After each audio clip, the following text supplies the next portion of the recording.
Credentials is what they brought us. Get caught up. What? You know, Bari bring the passion when he's speaking from the heart. He the best lisp on YouTube, climbing up the charts. And when Persona speaks, he gon' tear the mic apart. Intellectually, of course, cause you know the boy's smart. They cover the news with integrity, so you know it's a must watch. Ain't no console war, just two brothers being a font. What's up, PlayStation? Got the Saturdays locked. And if you ain't tuning in, you missing out. Get blocked. What's up? What it is? What it do? What's up? What it is? PlayStation, what's up? J Bari and Persona got it locked in the tub. Saturday mornings, y'all know what's up. What it is? What it do? What's up? What it is? PlayStation, what's up? J Bari and Persona got it locked in the tub. Saturday mornings, y'all know what's up. Yo, listen, man. I really do appreciate everyone that always comes through to rock out with me and Bari, man, on What's Up PlayStation podcast. A podcast by fans for the fans, or by the community for the community, I should say. Listen, man. For me, man, I'm gaming with Persona. If you enjoyed listening, definitely subscribe to this YouTube channel. I'm a PlayStation fan too.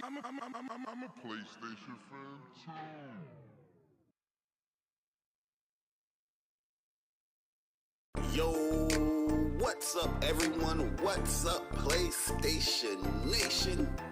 You are now tuned in to the What's Up PlayStation podcast. What's up?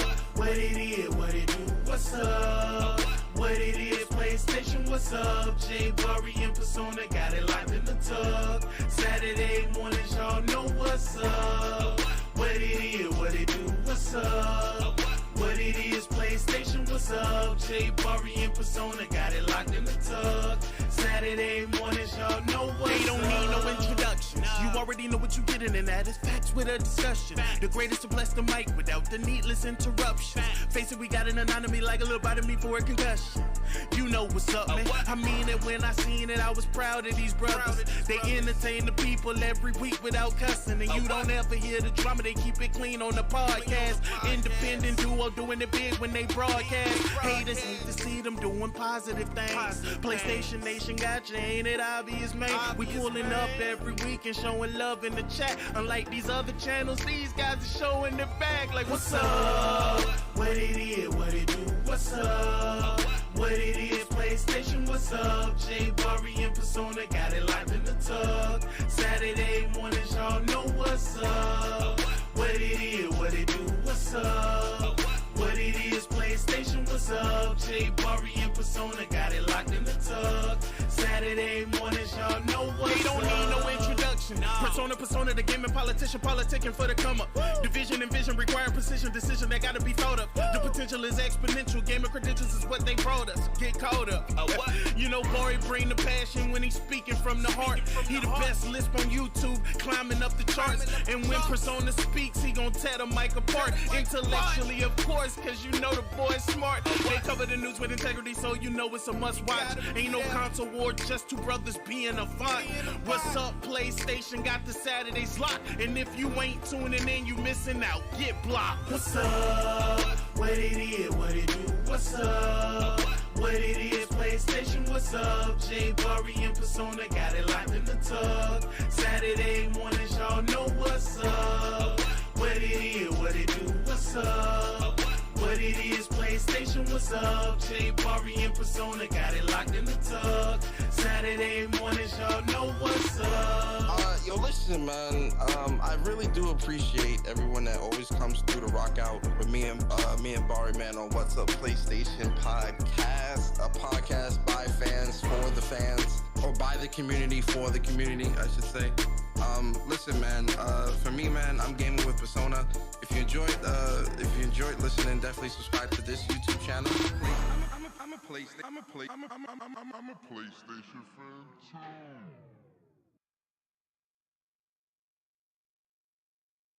Yo, what's up everyone? What's up PlayStation Nation? You are now tuned in to the What's Up PlayStation podcast. What's up? What it is, what it do? What's up? What it is, PlayStation, what's up? Bari and Persona got it locked in the tub. Saturday mornings, y'all know what's up. What it is, what it do? What's up? What it is, PlayStation, what's up? Bari and Persona got it locked in the tub. Saturday mornings, y'all know what's up. They don't need no introduction. You already know what you're getting, and that is facts with a discussion. The greatest to bless the mic without the needless interruption. Face it, we got an anatomy like a little bite of me for a concussion. You know what's up, man. I mean it when I seen it, I was proud of these brothers. They entertain the people every week without cussing. And you don't ever hear the drama, they keep it clean on the podcast. Independent duo doing it big when they broadcast. Haters hate to see them doing positive things. PlayStation Nation got you, ain't it obvious, man? We pulling up every week and showing love in the chat. Unlike these other channels, these guys are showing their back like, what's up? What it is, what it do? What's up? What it is, PlayStation, what's up? Bari and Persona got it locked in the tub. Saturday mornings, y'all know what's up. What it is, what it do? What's up? What it is, PlayStation, what's up? Bari and Persona got it locked in the tub. Saturday mornings, y'all know what's up. They don't need no introduction. Persona, the gaming politician, politicking for the come up. Division and vision require precision, decision that gotta be thought of. The potential is exponential. Gamer credentials is what they brought us. Get caught up. You know, Bari bring the passion when he's speaking from the heart. He the best lisp on YouTube, climbing up the charts. And when Persona speaks, he gon' tear the mic apart. Intellectually, of course, cause you know the boy's smart. They cover the news with integrity, so you know it's a must watch. Ain't no console war, just two brothers being a font. What's up, PlayStation? Got the Saturdays locked. And if you ain't tuning in, you missing out. Get blocked. What's up? What it is, what it do? What's up? What it is, PlayStation, what's up? Bari and Persona got it locked in the tub. Saturday mornings, y'all know what's up. What it is, what it do? What's up? What it is, PlayStation, what's up? Bari and Persona got it locked in the tub. Saturday mornings, y'all know what's up. Yo, listen, man. I really do appreciate everyone that always comes through to rock out with me and Bari, man, on What's Up PlayStation podcast, a podcast by fans for the fans, or by the community for the community, I should say. Listen, man. For me, man, I'm gaming with Persona. If you enjoyed listening, definitely subscribe to this YouTube channel. I'm a PlayStation fan too.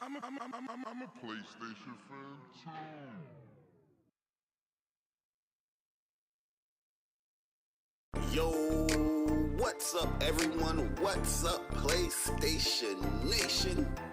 You are now tuned in to the What's Up PlayStation podcast. What's up?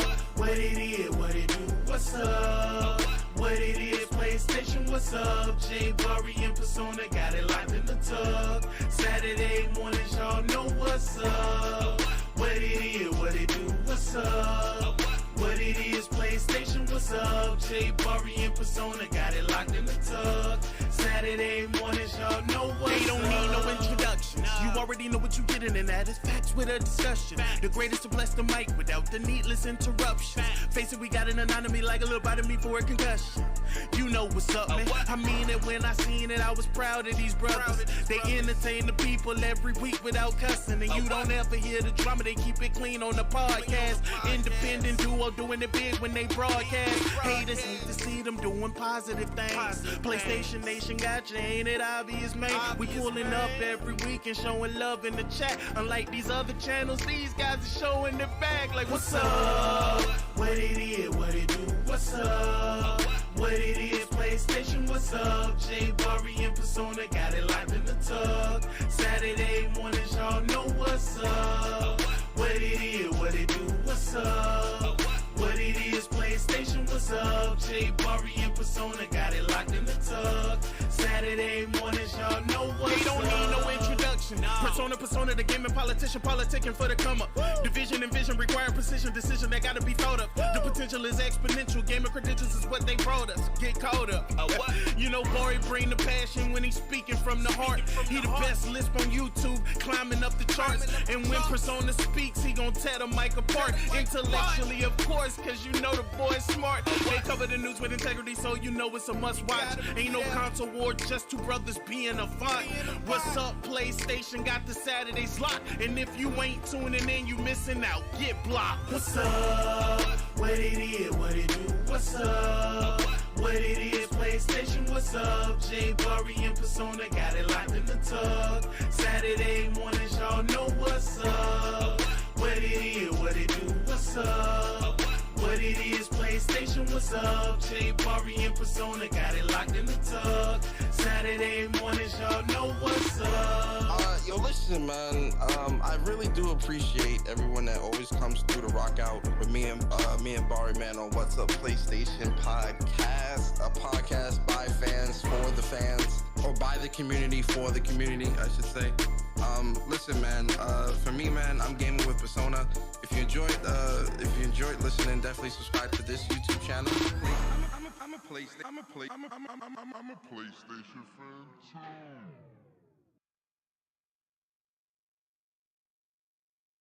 Yo, what's up, everyone? What's up, PlayStation Nation? You are now tuned in to the What's Up PlayStation Podcast. What's up? What it is, what it do? What's up? What it is, PlayStation, what's up? Bari and Persona got it locked in the tug. Saturday mornings, y'all know what's up. What it is, what it do? What's up? What it is, PlayStation, what's up? Bari and Persona got it locked in the tug. Saturday mornings, y'all know what's up. They don't need no introduction. You already know what you getting, and that is facts with a discussion. The greatest to bless the mic without the needless interruption. Face it, we got an anatomy like a little bite of me for a concussion.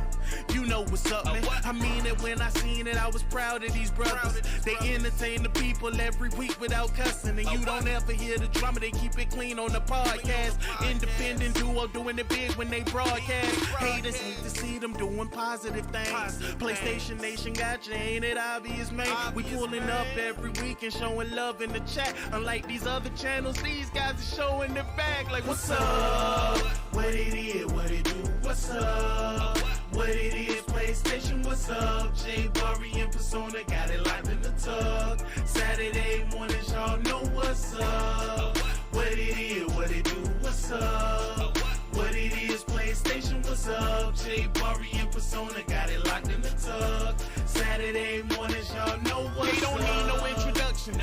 Persona, the gaming politician, politicking for the come up. Division and vision require precision, decision that gotta be thought of. The potential is exponential, gamer credentials is what they brought us. Get caught up. You know, Bari bring the passion when he's speaking from the heart. He the best lisp on YouTube, climbing up the charts. And when Persona speaks, he gon' tear the mic apart. Intellectually, of course, cause you know the boy's smart. They cover the news with integrity, so you know it's a must watch. Ain't no console war, just two brothers being a font. What's up, PlayStation got the Saturdays locked. And if you ain't tuning in, you missing out. Get blocked. What's up? What it is, what it do? What's up? What it is, PlayStation, what's up? Bari and Persona got it locked in the tug. Saturday mornings, y'all know what's up. What it is, what it do? What's up? What it is, PlayStation, what's up? Bari and Persona got it locked in the tug. Saturday mornings, y'all know what's up. Yo, listen, man. I really do appreciate everyone that always comes through to rock out with me. I'm a PlayStation fan too. What is good, YouTube? What's good, PlayStation Nation? It's your boy Persona of Gaming with Persona and one half of the What's Up PlayStation podcast crew. And listen, guys, today, the WUPS boys, we make history. We make history, ladies and gentlemen. You see the title, you see what's going on here. I am your host this week, but listen, we got to get into the intros because we got a lot of special things to talk about today, and we got a special guest, and we got a special reveal. right? You're looking at the old screen. You don't even see what we see yet, right? But I got to introduce the other half of What's Up PlayStation Podcast, the king of the Bronx, the best lisp on YouTube, King Jerk Chicken himself, Bari in the building. Bari, what's good, man? Yo, what is good, YouTube? What's up, PlayStation Nation? Welcome to another episode of the What's Up PlayStation Podcast, episode 111 to be 111. exact. Yeah. And it's going to be a beautiful one, man, because we have a lovely special guest today, which is going to be wonderful to talk to her. But you know how we get down, guys, on Saturday mornings. We got to give you that PlayStation essence, that PlayStation fragrance. But for those people that are new to the What's Up PlayStation Podcast, we are a PlayStation-centric podcast where we talk about the latest. And I mean the greatest, the good, the bad, the ugly news of PlayStation throughout the week. And like Persona said, I'm Jay Bari, one of the hosts, and I got the best lisp on YouTube. Yes, there's no competition. I do. Okay. Absolutely. Absolutely. And ladies and gentlemen, we have a very, very, very special guest with us today. A legendary guest. Queen of the Valkyries. It's you. The veneer goddess herself. All for you. Everything I do. Ladies and gentlemen, please help me welcome Danielle Bisutti. Oh my goodness. You guys have lovely singing voices. Now I know who to hire for my next music video. Absolutely. It's going to be Persona. Holla at me. Yeah, Bar is the singer. Bar is definitely the singer on the show. Okay, so Bari's I think you might be the costume designer with that orange hoodie. I'm in love with that jacket. Oh, it yeah. It is waking me up on the West Coast. I'm like, wow. I actually wore this specifically for this show because it's very reminiscent of the Witch's Sanctuary from the first game. Very colorful, very vibrant area. So I was like, I need to wear something that is colorful, vibrant, and represents Freya herself. You know, we're in the presence of a legend. We got to come correct. You get what I mean? Oh, I'm representing the dark side in Ragnarok. Okay. Do it all. We always coordinate. There's every single color and shade of emotion in this game, as you guys have all experienced. Absolutely. It's incredible. Yeah, Sanctuary Grove. Those colors are incredible. I remember Corey talking about how he was really inspired by the film What Dreams May Come. I don't know if y'all, because you guys are a little bit younger than the queen on the other end of this Zoom chat. But yeah, it's a beautiful film with Robin Williams, and the colors were just electric, and there were oranges and reds and yellows, and so you are representing. Absolutely. One fact: Robin Williams is in my favorite movie of all time. By the way, just letting you know, which is Hook. Favorite actors? You mean favorite actors? Yeah, favorite actors. Like Hook is my favorite movie of all time. Robin Williams, R.I.P. the legend. Yes, I love that movie to death. But Danielle, we definitely welcome you to the show. Thank you for taking time to be here on a Saturday. We know it's super early on the West Coast. I remember when we had Sean Layden on. He was he had his coffee. He had a nice mug and everything. What does that mug say? What's that on there? It says Schitt's Creek. Oh, okay. And it says, you, David. okay, that's nice. That's nice. But yeah, guys, everybody in the chat, man, we appreciate y'all as well. Everyone that's being here. Yeah, shout out to the PlayStation Nation, man. Yes. Showing love to Danielle. Everybody's really appreciative that you're coming on here on the podcast, and it's just a great feeling and seeing all the acceptance of you being here. A lot of people root for us, but now when they see that you're on here, it's like now it's official. It's official. It's like a lot of people definitely in the community, and you saw when we put the tweet out, hundreds of people just like, oh yeah, this is gonna be amazing, this is gonna be dope. You guys are a tight-knit family. I thought that was so cool, the kind of love and support and enthusiasm, obviously for what you guys are doing here with your podcast, but just and also I felt the love as well. It was really extraordinary. So thanks to everyone for that, and thanks for supporting What's Up PlayStation. Thanks for supporting Persona and Jay. This is good. This is us all creating our own content. So. Absolutely. And just to show that we are big God of War fans, Bari, you already know what we got to do, right? Listen, God of War 2018. Are you ready? I'm ready. Are you ready? Oh, I'm asking if you ready, because if you're ready, I'm ready. I'm ready when you're ready, but you gotta let me know when you're ready so that I know that I'm ready when you're ready. Are you ready? I'm ready right now. All right, let's go.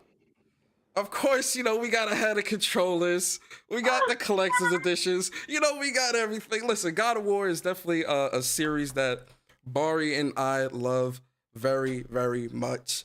It definitely especially looking at the old games and the brand new games, it definitely changed tremendously, and it's incredible. But before we get into anything, how's your week? That's one thing we do here on WUPS. Me and Bari will ask each other, like, how's your week? How you feeling? How's everything? So how are you? How was your week this week? How you feeling? Thank you so much. I feel like I'm back. I took a much needed hiatus, rolling out the video game well, I didn't roll out the video game, but when the video game rolled out, the Game Awards, putting out in the world my music video, and launching my production company's website with my partner, Amber Montrevino, was a lot, because we're this independent company. And so it was just staying on social media, interacting with fans. I call them, friends, family, fans. It's all the same thing, because we're all just loving on each other, and some are creating and some are appreciating. And from the creations, people create. So it's really this nice reciprocity. So I will say that I burned myself out big time, and I needed a respite. So I went to this really cool place in the East Tennessee mountains called Blackberry Farm. And it was like nature on, like magnified. I was like fly fishing and hiking and sleeping and massages, and I needed it. And so now I'm back. So you asked about this week. This week I'm like back in action, excited for this year, and was back in the studio recording. I'm finishing up a song that I wrote for an indie feature that I believe the God of War like family is gonna love. It's like, if you love David Lynch and Stanley Kubrick, and you love that like 1950s film noir vibe, like murder mystery detective, you're gonna love it. It's called The Blue Rose. So I just finished that up the other day with my music partner, Rob Christie. And yeah, it's just every day we're just creating more stuff. It's really dope, especially looking at you've had your hands in a lot of pots when it comes to like the entertainment industry. Even like, using Curse of Chucky and Insidious 2. But then I found out the other day, I was scrolling through Twitter and I seen somebody at you and said, oh yeah, Danielle Bisutti was on NCIS. I was like, huh? Or CIS Miami, I think it was. And I'm like, wait, what? Really? Like, she's been, and now, music and video games and stuff. You definitely are a multi-talented person, and have had your hands in a lot of pots, and it's very, very impressive. So, shout out to you for that. Thank you, Persona. Yeah, I've been at it for a while. I tell people, people, sometimes they recognize me and they'll, oh yeah, True Jackson VP, I grew up with you, or, God of War. True Jackson, yeah, True Jack. That was my first big gig with, Amanda. I remember that naughty Amanda. She was up to something. She had a turnaround though. She came around. That's right. Just like Freya has her turnaround, I usually play these sort of formidable women, who have a lesson to learn, which I really love. But obviously playing up against Kiki Palmer, I mean, she was so ahead of her time. She was 14 going on 40. I mean, just her maturity level and her talent was like, she'd be teaching me life lessons all day long. And I was like I was her elder. But yeah, so when people go, oh, have I seen you on something? I'm like, just about any TV show at any given moment, I've been on there at least once. So I've been kicking around for a bit, and I'm doing what I love. So I'm grateful. Yeah, I love the fact that you embrace the video games role as well. Like with Freya, like you capturing every essence of that character. And as video gamers, we love to see that stuff, because yeah, you're doing a voice role for a specific character, but we saw which your music video, the Song of the Valkyrie, like you're really embracing that role of being Freya, the Queen Valkyries, and liberating the other Valkyries, and in the video as well. I want to talk to you before we get into the whole questions. I want to talk to you about this video. Yeah, because thank you. It's all for you. Everything I do. All the time. I'll tell you what, that song is for you. I swear to God, 2019, before the world ended for a year, I had this idea of doing a love letter because I was like, oh my God, these fans and the family of God of War, I love them so much. And they've embraced me like just unabashedly. I was like, I got to give them something back. And I wanted to record a song. And I was like, should I do an original, because obviously I write, but this Lana Del Rey wrote the perfect song, right? Like, go play your video game, baby. It's all for you. And I'm like, I got to do a cover. And then it progressed into the story that I wrote. And thank you, Bari, for noticing that. It really is this, you could call it female empowerment, but it's a sisterhood. We'd forgotten who we were. We were under Odin's spell. And we're these beautiful geisha girls playing these instruments in the woods, but we'd forgotten we were these shield maiden, like powerful Valkyrie that had a very specific purpose. So it's just really about anybody who gets caught under a spell, whether it's somebody oppressing you or your own doubt oppressing you and keeping you from really living out your full purpose and potential. And I wanted to show that through Freya's story, because that is kind of Freya's arc, right? Like, she's relegated to Midgard.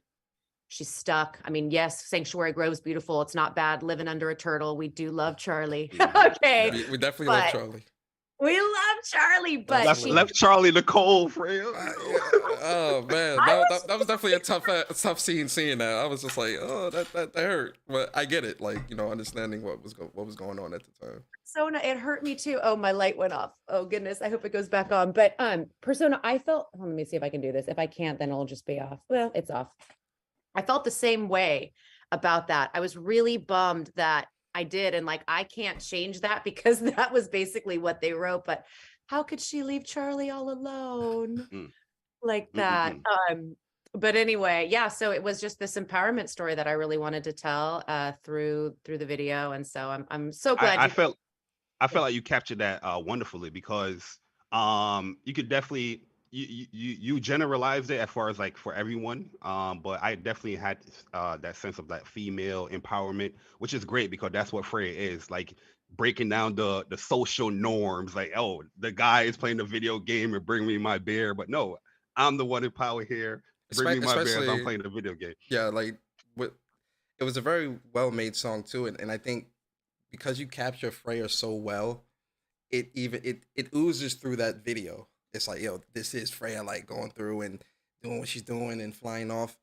I was definitely, I really loved the song. I definitely liked it, and I think you were great in that, honestly. It's catchy. It's very catchy. Yeah, especially the chorus is very. Me and Bari before the show, we was definitely singing it a couple times because we was debating if we were going to even sing it on the show live, and we was like, it's you. And guys, you can listen to that. Go to the link to that is in the chat, so definitely go check that out. Thank you. Yeah, everything for Danielle is in the chat as far as Perfect Timing Productions, the actual link to the Song of the Valkyrie, her Twitter page is all going to be linked in there, guys. So definitely check it out. Definitely stop by and interact. I just love connecting with you. And listen, I'm a big nerd. So like you were talking about Hook, right? Like the reason I also did this music video selfishly is because, it's like, all right, well, I want to fly. I want to know what it's like to be in the live action version where I can be Freya in my own live action version, mini fantasy film. And I've been making films here for a while, and I was like, let's just do this. So yeah. Yeah, it's definitely appreciated, and it's a wonderful song.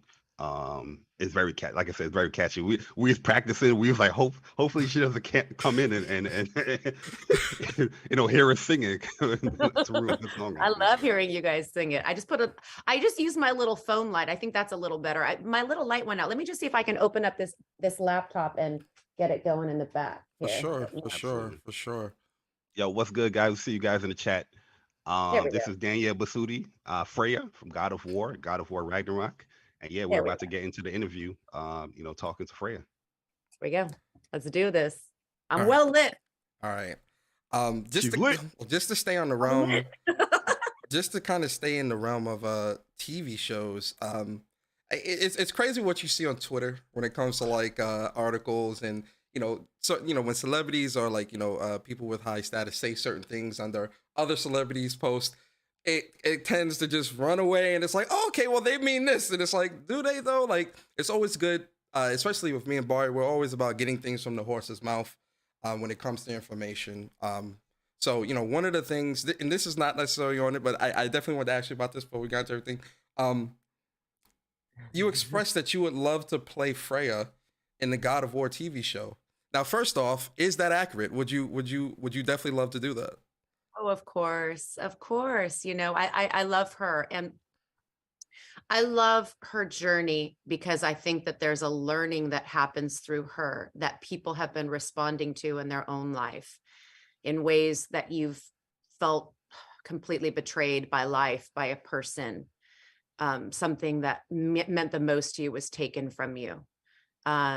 You've gotten to a place in your life where you once had everything and now it's gone. I mean, if you lived a little life, you've lived through that. And I've lived through that. And it does feel, it is extraordinary, the simpatico nature of my journey and then Freya's. And I really feel God gave me this role, like divinity, I'm talking divinity now, to be able to channel every essence of my life into Freya. And I think that's why I connect with her so deeply. I think that's why I was able to access what I needed from what the brilliant writers, Cory Barlog, Matt Sophos, Richard Gobert, what they wrote, I was able to fulfill because of that. And, it's amazing to be animated. And I love my avatar. She's beautiful. I mean, Sony Santa Monica Studios, they are the top of the top. They're the brilliant artists, and Roth's design is brilliant. But would I love to play myself and have it be me in live action to live out the role? Absolutely. Yeah.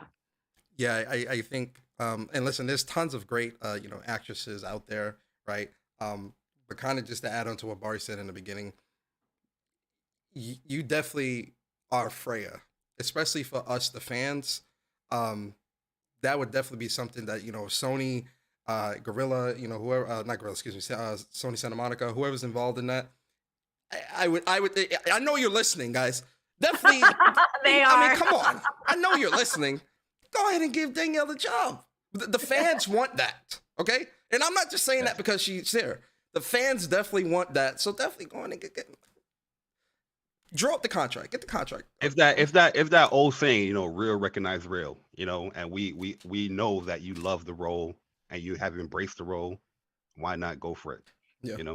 So it's one of those career defining moments too, right? Like God of War was a career defining moment for me in a way, in a completely unexpected platform. I grew up playing video games. I joke around a lot that like I'm great on a joystick and I'm great on like Mario 1.0 because I was. But when it comes to the new, the console and the new controller, I have a few things to learn. But I'm in awe. I wept the first time I went into our wrap party for God of War because I didn't understand the absolute sheer beauty of like basically watching a 40-hour film and the players get to like be the main character. I was like, oh, I get it now. This is completely addictive. And the gameplay is amazing. I mean, you become this god, through Kratos's experience, and like masterfully played by Chris Judge. So yeah, you want to get on Chris Judge. I know, because he's amazing. He is. He's so brilliant. I'm so happy. Well-deserved win at the Game Awards. Man, I can't tell you how much that man gave and gives to that role. It is a thing of beauty. Especially watching Raising Kratos and seeing like, not just him, just you, Sonny, everyone, like how you all embodied those roles, and really like, a lot of the emotions in there is raw, especially coming from Chris Judge. But for you, we saw a lot of that towards, we saw like, the feeling of being stuck in Midgar and you conveying that through your performance and yearning to be free. But then towards the end, we started to see, okay, this is what Freya really is about when Boulder dies. And it's like, oh, okay, this is the other side. And shout out to Eric Williams and team for the second game, because you've embodied so many emotions in that second game. I was in awe because I'm just like, this really is incredible. So, one of the first questions that I want to ask is, going from the first game to the second game with that and really having, anger, rage, hatred, sadness, forgiveness, right? Yeah. All of these different emotions that you have to perform all at once in one game and being at a 10. How hard was it for you to do that in the second performance compared to the first? That's a great question. You know, we laid the groundwork for the emotional resonance of these characters. And building that story, you know, when Corey took it and raising Kratos, right? He's like, we got to grow this. He's got to get grown up. You know, he's got to adult himself here. And the way they did it was giving him a son. And I always say, you know, and I'm not a mother yet. I have 16 nieces and nephews, but I do believe there is this maturing process, right? You grow up when you have a kid, and then it's everything matters, every choice. So through what was the foundation that was laid there, we were also excited to pick up where we left off. And the connective tissue was there. And the brilliance of Eric Williams is now all of these tributary stories and characters are coming in. I don't know how Eric did it. And you know what? He has this, and he referenced himself as a lighthouse at our wrap party. In the stormy sea, he was the beacon of light that kept all of the ships in the night heading toward the goal. He had to navigate every department. Okay. So for me specifically, I would say this game, my two pillars were Matt Sophos. Okay. That he's the head writer of Santa Monica Studios, Sony Santa Monica Studios, who understood story so well, because there he is crafting it with Rich Gobert and the whole team. And I was very closely connected to him in the first game. So when it came to like those like very intimate, tender things, I knew he was there. And then Eric was like masterfully on the outside, helping me simplify and helping me with my overall arc. Because it could have been very easy to be at a level 10 the whole time as Freya, and to find all those different colors and nuances to allow myself to move through from, I say, vengeance to forgiveness, eventually letting go, and now going into repair with Kratos. As we know now, it's like, let's repair this together. I mean, it brought tears to my eyes. I was like, talk about a turnaround. I mean, we had to take responsibility for our choices. Eric was always on the outside, and he'd come in and he'd see what I was doing, because I was always filled with emotional resonance, and he'd just give me this one little direction or one little phrase he would say or suggestion, and I swear it would course correct me like a ship in the night every time.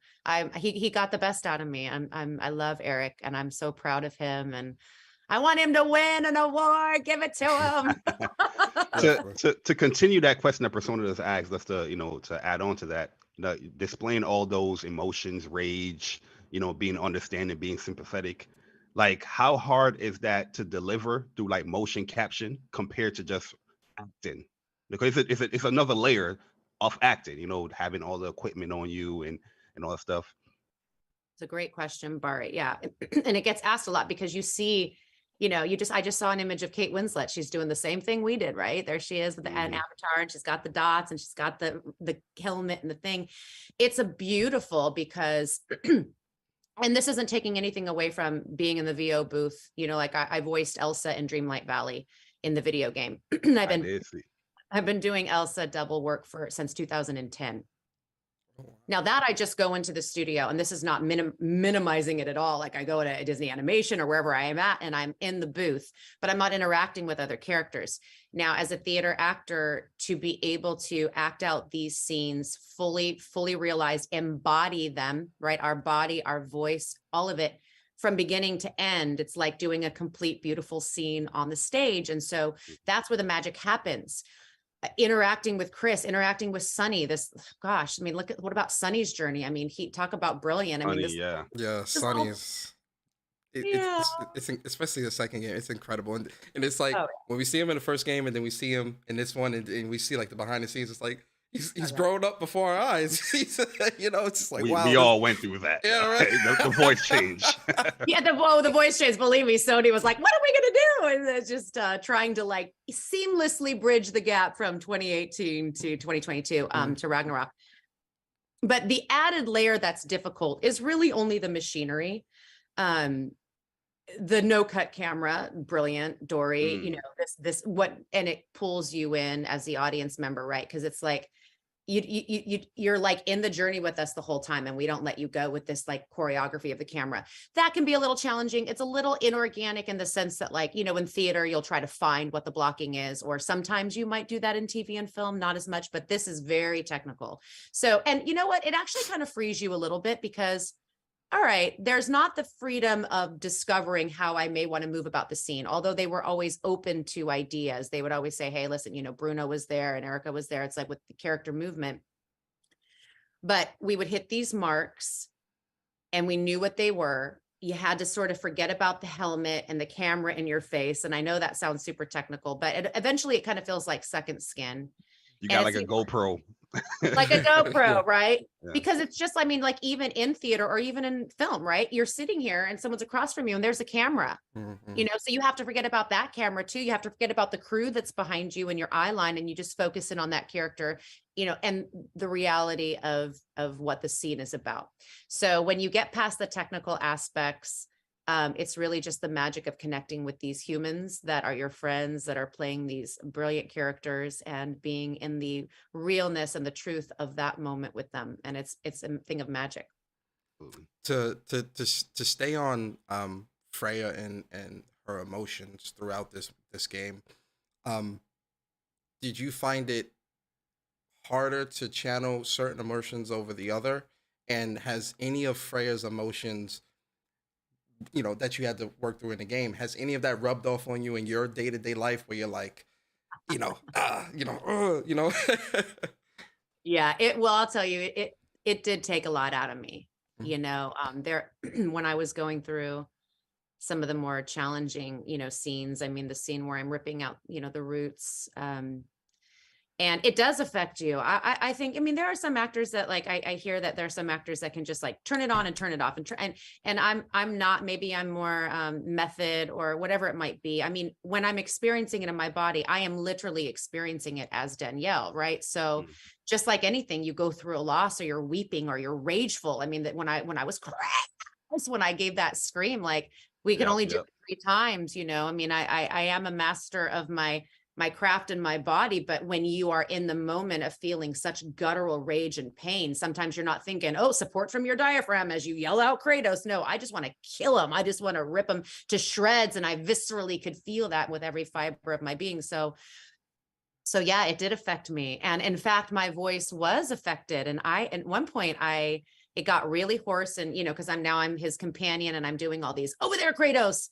Raider on the right, Raider on the left, behind you, Kratos. And I'm like, oh my God, this is going to be the death of me. This right here is the most challenging thing. Thank God for Margaret Tang, who helped me through that, and Matt Sophos in the booth, because that was something that I was not accustomed to. I mean, I can be in a scene all day, every day. It doesn't matter what the emotion is, whether I'm cracking a joke or I'm in tears or I'm rageful, but that was the most challenging. And then I lost my voice, not completely, but it was hoarse.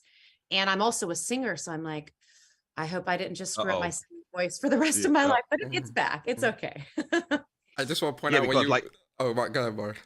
Oh no, because one of the questions I have here is like, what's the hardest aspect of being like a voice actress for video games? You kind of alluded to some of that, but in I had like an assumption, by the way, you know, and you know, we assume you make a, you know, but my assumption was like, okay, what I feel would be hard for like video games is especially like what you did, because you also was a part like a boss fight. You're also a character that, you know, have like, you know, you're swinging the sword, you got to be like, you got, you know, taking a hit. I was thinking like that's probably like the hardest aspect of being a voice actress, but you're alluding to something different. You're just saying like, no, you're actually quite right. It's like the yeah, that stuff, right? Because and then sometimes I'll have to watch. They'll play the animation of what Freya's doing, and I'll have to, like, you know, like the sled scene, this like legendary sled scene, which I was so thrilled. They're like, oh, she's coming in hot and heavy from the word go. And I'm like, oh, yes, she is. And I have been waiting for years to give Kratos what's coming to him. But yeah, all of that was like, you know, I've got him, I'm with him with the sword, and then he knocks me off the sled. So all of that stuff for me was the most challenging, but I had great directors helping me through that. And, you know, we got what we needed. It doesn't come naturally. Yeah. One of the other things too, before when you were answering, you were kind of doing some of the call outs that Freya would do when you're partnered with Kratos, and I felt like I was in a game just now because it was very on beat, and I'm like, so it's very amazing to like see. We this love up when we saw those vines go up and trapping the enemy. Absolutely. I love The it. combos We with had Freya so were much fun. fun. Oh, thanks, guys. So I staying in the realm of like video game performances, God of War Ragnarok is the end, right? Like it's done, unfortunately, and trust me, it hurts all of us. That ending, I shed a couple man tears. That ending was definitely something. But looking at your future in gaming, is there another video game that you would love to be a part of in the future? Now, it doesn't have to be PlayStation. It could just be any game in the industry that you found yourself really want to be a part of. Because I obviously anyone that's doing voice, performance capture, voiceover, we're actors, so we're drawn to story and we're drawn to great characters, and God literally opened the kingdom for me. Oh, I see what's going on. When he gave me God of War, there we go. Because the it's all, that narrative is just it's so well thought out. I mean, every line. So to answer your question, The Last of Us, Neil Druckmann, Naughty Dog would love to work on anything they're doing over there. Kojima, we talked about Death Stranding right before we went on online here, and I'll never forget, I was with Corey at E3. I'm a party crasher, by the way. I will just crash the party. I'm like, I don't, even if I'm not invited. As you should. Absolutely. Yeah, Absolutely. I mean, she's the goddess. She's, she has notorious for being a little bit of a party girl. So I'm like, yeah, I'm going to show up. So I just kind of did at E3. I was like, Corey, what is this thing? E3, show me everything. And there was this image, right, from Death Stranding where he's holding the baby. It's in some sort of, I just had tears in my eyes, just that one statement alone of like preservation of life, these core central themes that mean so much to us, right? Because we're these human beings, then we are programmed to survive and to thrive. And so I mean, hey guys, I'm available. Let's do this. I'm ready to dive in. I'm gonna be honest. When you said Last of Us, you see, I smiled very, very big. Neil Druckmann, listen, Last of Us Part 3 or whatever you working on, you got to get Danielle. You got to get Danielle. Don't let me come in there those DMs, Neil. Okay. Neil, we're gonna flood your DMs. We definitely gonna flood the DMs. Definitely get Danielle in for a game. That would be great. I would love to see that, honestly.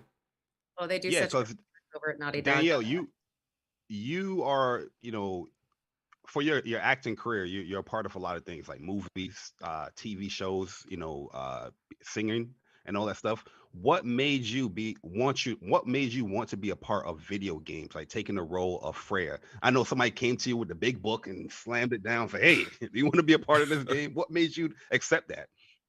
I will tell you what, Bari, I think it was an 800-page script that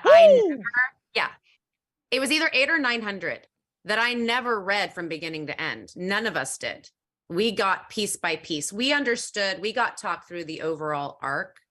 And that was what was great. In the first game, we had Rich Gobert also on set with Matt Sophos, but because of COVID, Rich had to be the voice in the sky. He had to do it from home. So we called him the voice of God, which was really a lot of fun. But they would help us remember, okay, here's where you came from and here's where you're going. Because, normally an actor would take the script and spend, weeks, months, however long they need to prepare.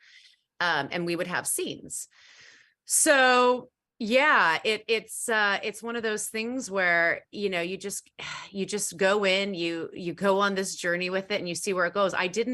when it came to me as a beautiful scene. And I thought that I was like auditioning for the Game of Thrones. I always make that joke. Like I was like, what would Khaleesi do? And I would just think of like Lady Stark, like, okay, this is her like red wedding moment or post red wedding if she didn't die. And I'm talking about my lost people. And, I studied Shakespeare and soliloquies and how to embody a speech where you're, actively speaking, but also almost listening to, or reacting to that person that may be listening. And I filled in the blanks with what I thought it was. And I've always, I grew up, one of my favorite lores is King Arthur. Yeah. And Camelot. I mean, one of the greatest stories, right? Because he Yep. was the beginning of the legal system, might for right, and having a court and a round table where people discussed rather than just brute force, like lob off your head. It was debates and discussions, and I love King Arthur. So I always wanted to be a queen. In the UK, I thought I was a fairy. I thought I was, I should have been in a castle in Scotland. So when it was like, oh no, she's a queen and she's a leader of a people in Norse mythology, I was like, yeah, this is my destiny. This felt like everything that I loved as a kid. And so, it wasn't like being a video game. It was like, this is an interactive video game. I have no idea what it is. I didn't even know what it was until I walked into the table read. So Yeah. I was drawn to the character and the material. That's it. Oh, nice. I like asking that question because I like to know the background. Like, okay, what made you get into this? But it's cool to hear that you're, this is like one of your fantasies, and it just fell into place. This is a perfect role for me because it's something that I desired or wanted to be a part of as a kid growing up and all that. It really did manifest in that way, Bari. Yeah, like I see like your figurines in the background. Like I had those too, and oh yeah.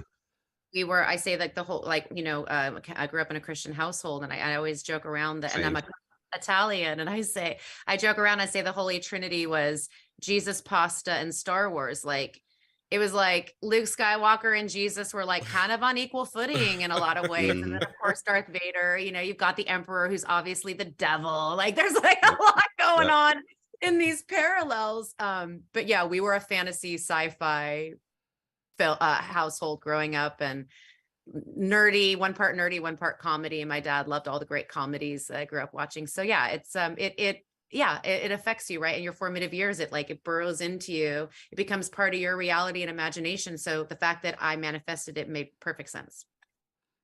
Absolutely. To stay in the realm of like, how you got into gaming, where does your experience working on video game projects rank versus everything else? Because, like we said, you've got your hands in a lot of pots.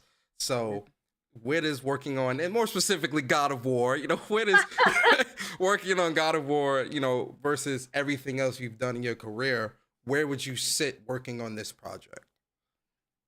Or projects, I should say, with both games.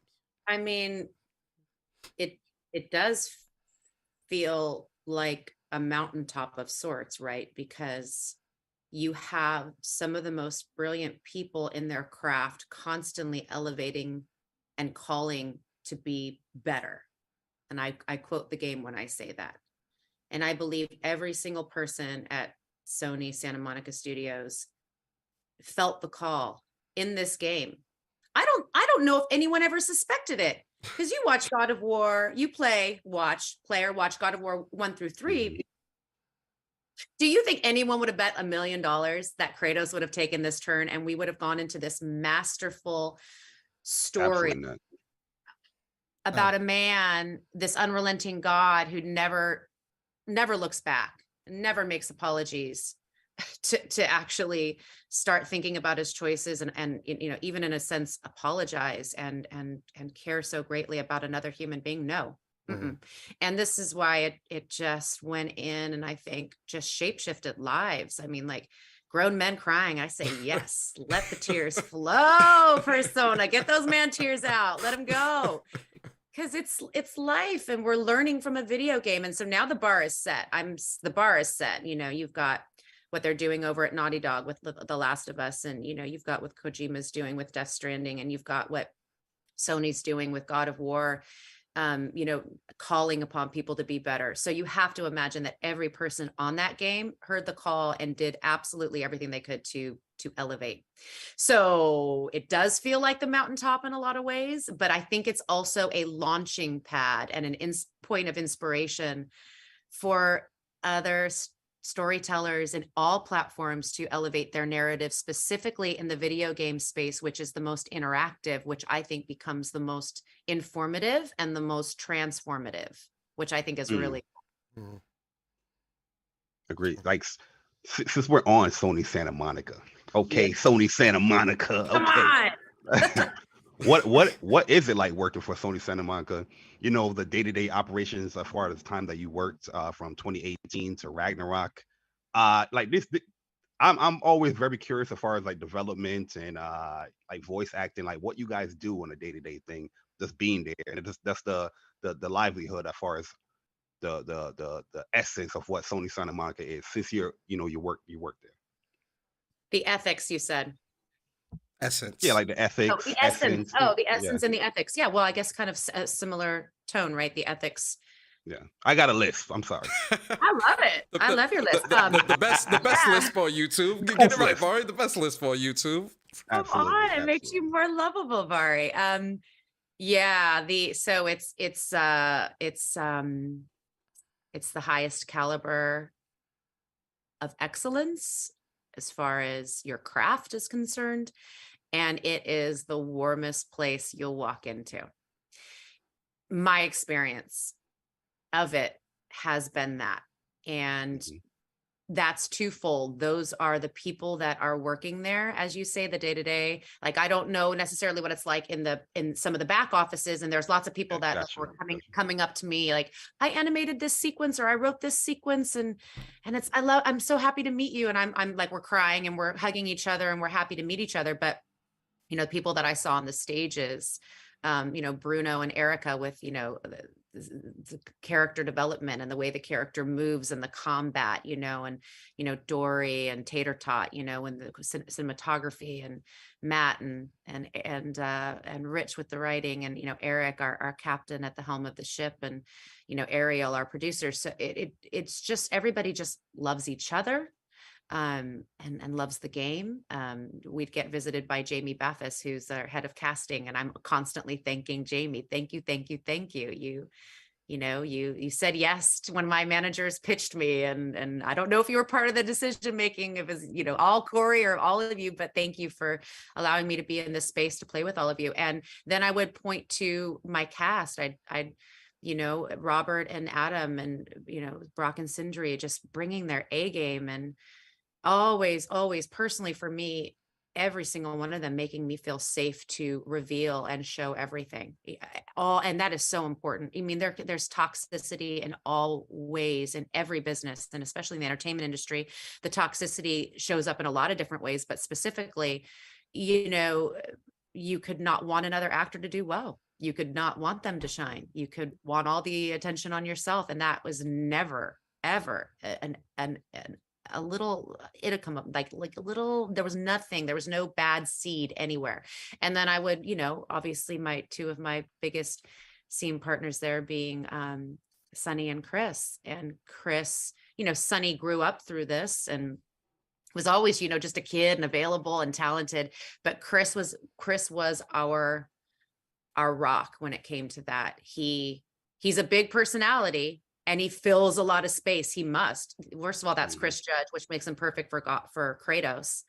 But he always wants and wanted the best out of all of us. And in particular, I can speak about myself. He always supported me as Freya and believed in me. And progressively, as we grew together through these characters, just was became one of my best friends, and still is. We're having coffee later today. Oh, that's dope. That's dope. It's cool to hear that everybody is just on one accord. Everybody understand, what they had to do, and everybody wanted everybody to excel. Yes. Not all Move workplaces are like that. That's why. Yeah. No, and it shows when workplaces aren't like that. It definitely shows through the game when you play it. So Production. God of War 2018 and God of War Ragnarok, you definitely see that everyone is they all believe in the mission, they believe in the vision. everyone is moving towards the same goal, and it's just one cohesive unit. So that's really great. And to kind of expound upon that, one of the things that Christopher Judge said during his God of War, his Game Award speech, one of the longest speeches in history. Oh, it's getting spicy. Here it comes. Here it comes. He is a king. He took his time. Listen, I loved it. I loved it. Absolutely. Let me pull up my chair real quick. Oh, we getting spicy. We getting spicy. So one of the things he said during his speech was when he found out that Corey wasn't going to be working on the second game, like as the leader. Yes. He said on the spot, "I quit." Yes. And Corey Barlog told him, no.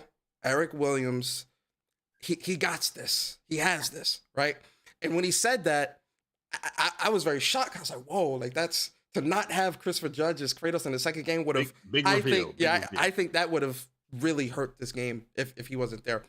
But to kind of transition to you, were your sentiments also the same, seeing the changing of leadership like that from first game to second, or were you more like, you know what, I believe in the vision as a whole, I'm on board, you know, like what how were you feeling when you saw the change like that?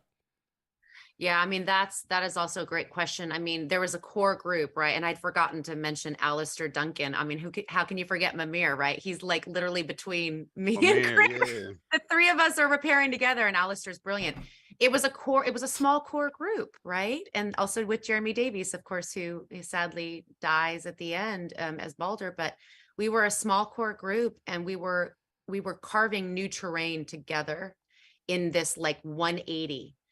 In this legacy franchise, and there was a lot at risk there. There was a lot of unknowns there, but it was trusting intuition. It was trusting like the voice within, and Corey did it. So there was a bond that was created, sure.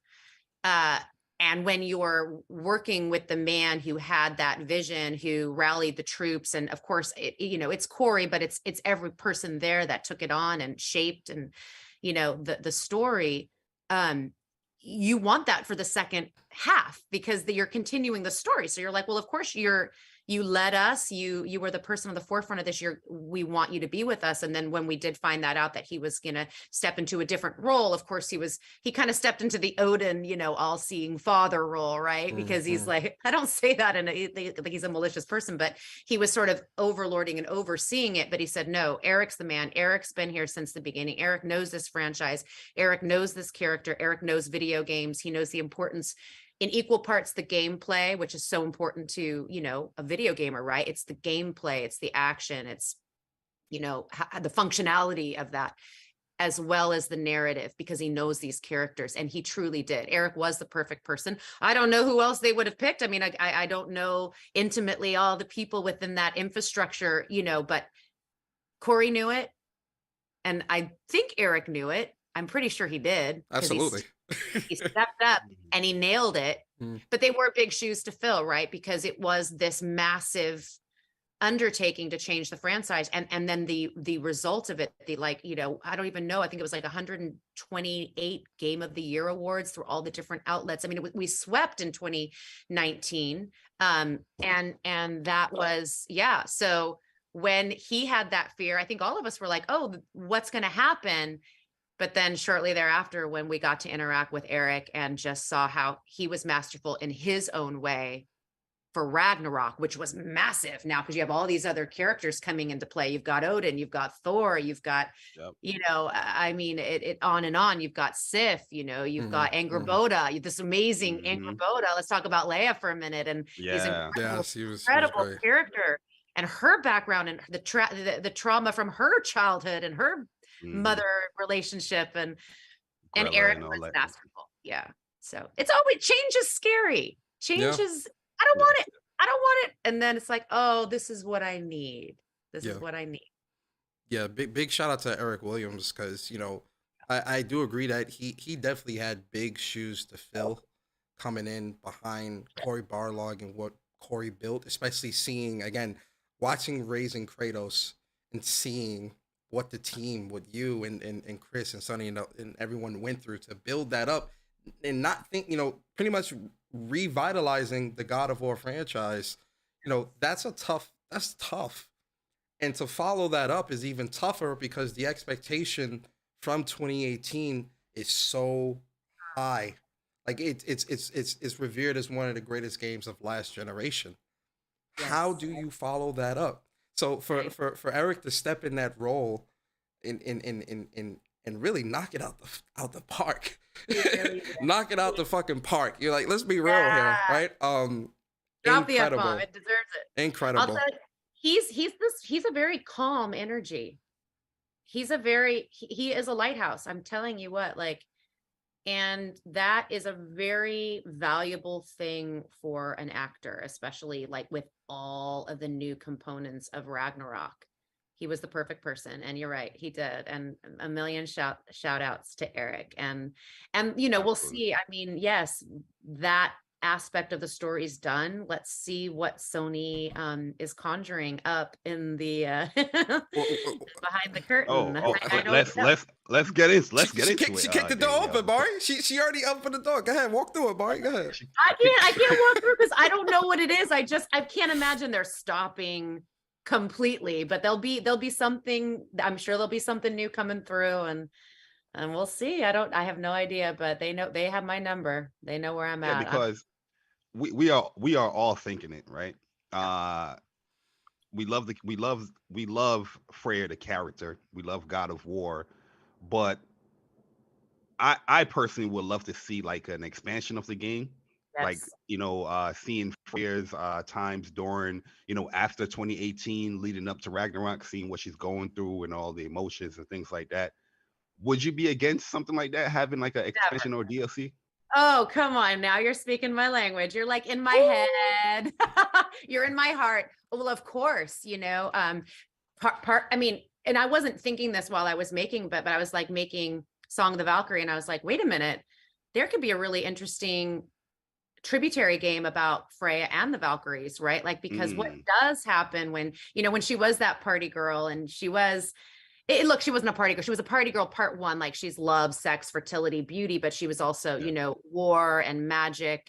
And she was a leader of the Vanir, and the way she wanted to broker the peace, obviously through the marriage and give this love to Odin, this partnership, this family. Let's tame this beast, right? But he's a slippery fish. So she wasn't fully aware of what his motives were.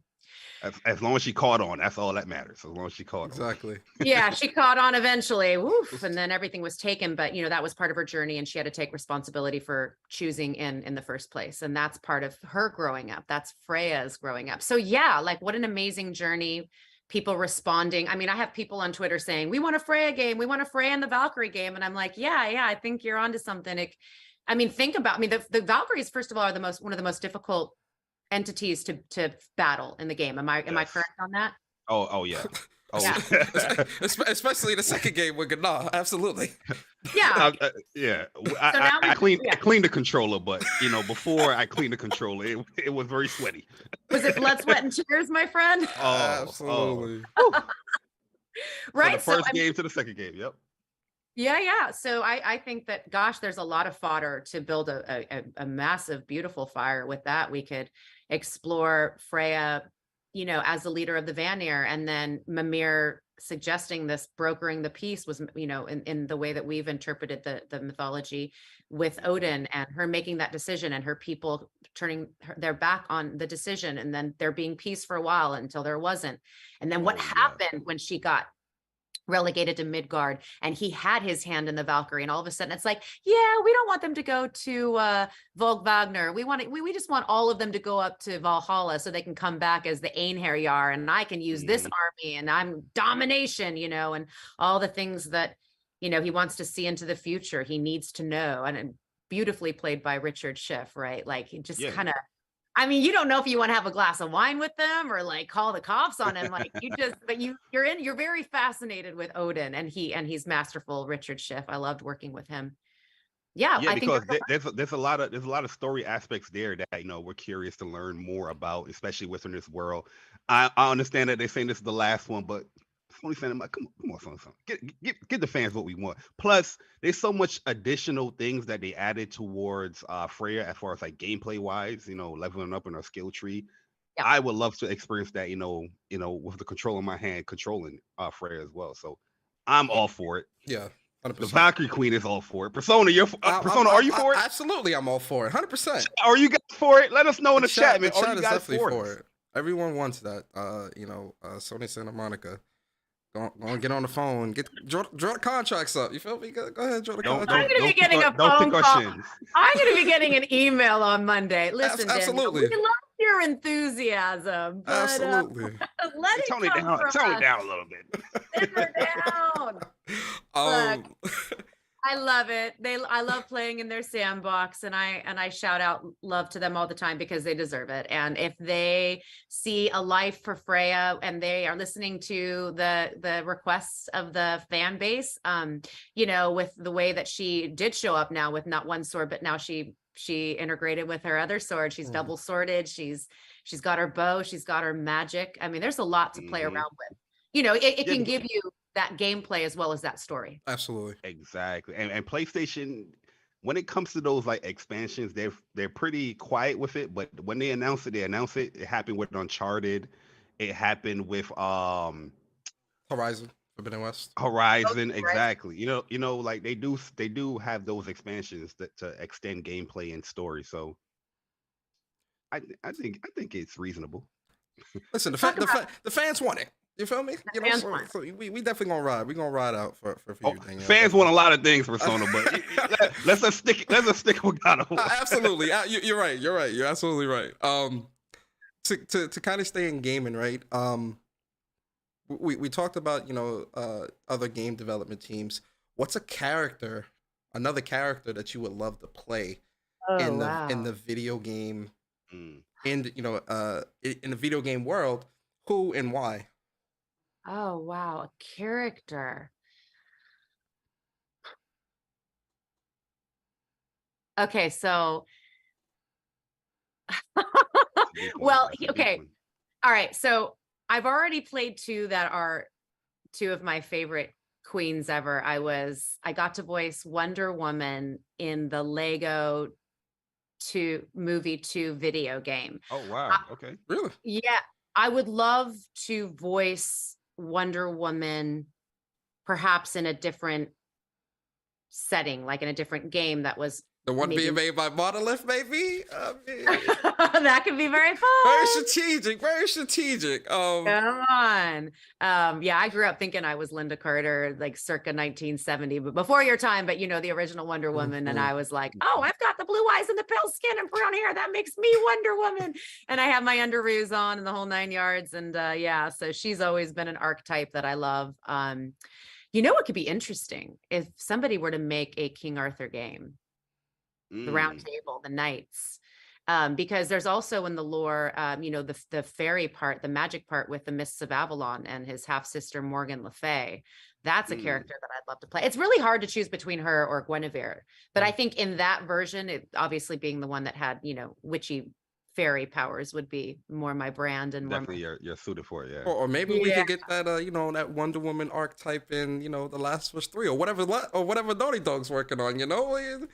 Listen, we got to speak it into existence, Bari, right? We got to speak it into existence. Gotta speak it. Oh my God, I would love to be in The Last of Us 3. And it's like I'm also like, as much as I love the mysticism and the fairies and the kings and queens, I was a huge like Walking Dead fan. And it's like, get me dirty, put me in a trailer, like give me a shotgun. I'm gonna put this stake through the walker's brain. I love that world too. And so it's just good narratives, and then of course being able to voice Elsa in Dreamlight Valley was incredible because Elsa is such a unique Disney feminine presence in the Disney landscape of, look, there's something great about waiting for the prince to come. I mean, there's the romanticism of it all, but it's like the women have progressed and evolved to like, I'm not even thinking about a prince or a king. I just want to go to a place where I can build my castles and like do my magic and be who I am and be okay with that.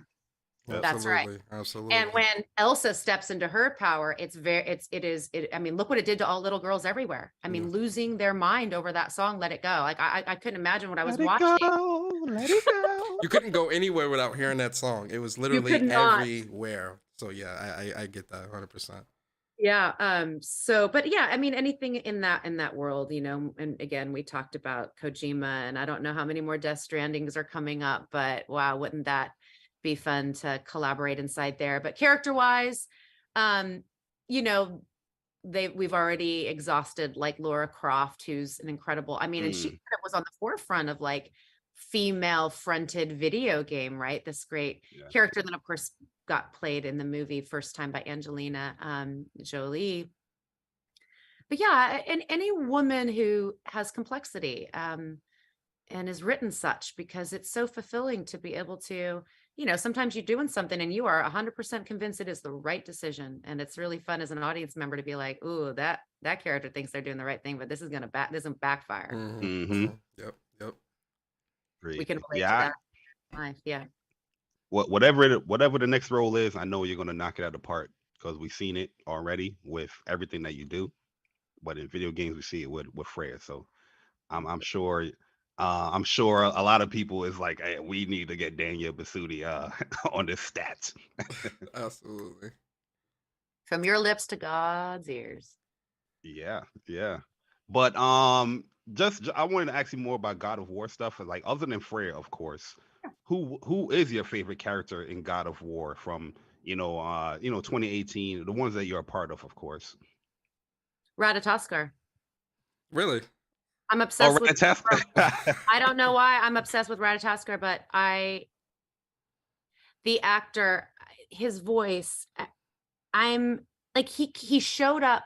I knew that there was this magical squirrel, right? And I was like, okay, of course there's this like magical turtle, and of course you only really hear Charlie grunt and so cute. But I was like on set, and he was on the scaffolding. Yeah.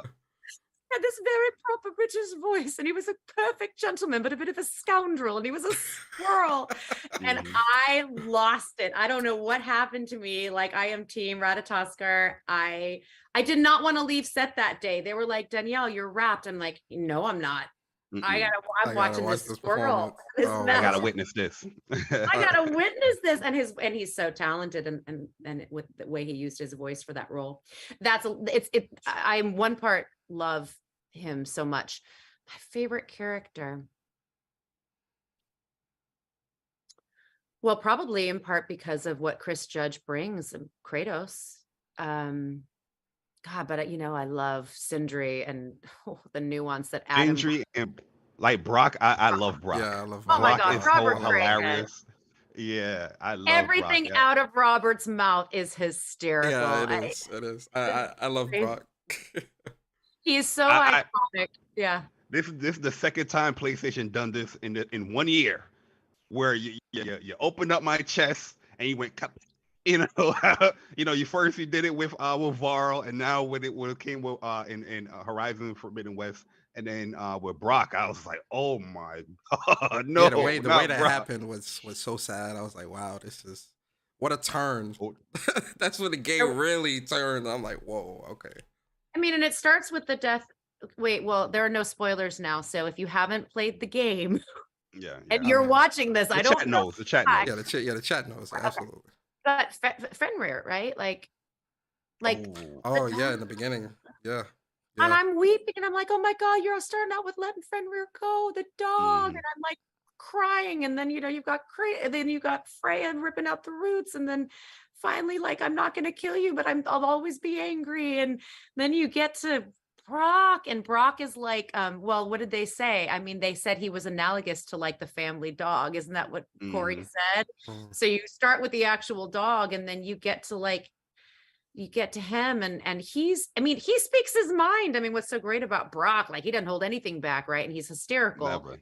You can always tell Brock is being honest. Like, if there's someone where you want to, Brock is definitely the one that's being honest with you. You don't ever have to question that.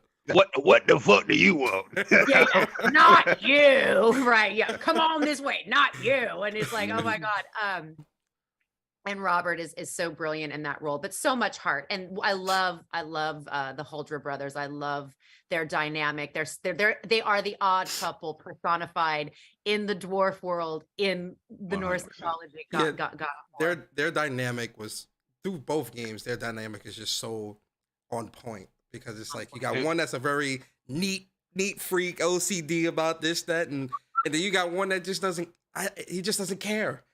And it's like they go so well together, and and that's kind of like how like siblings are most of it. Like at least in my household growing up, it was like that.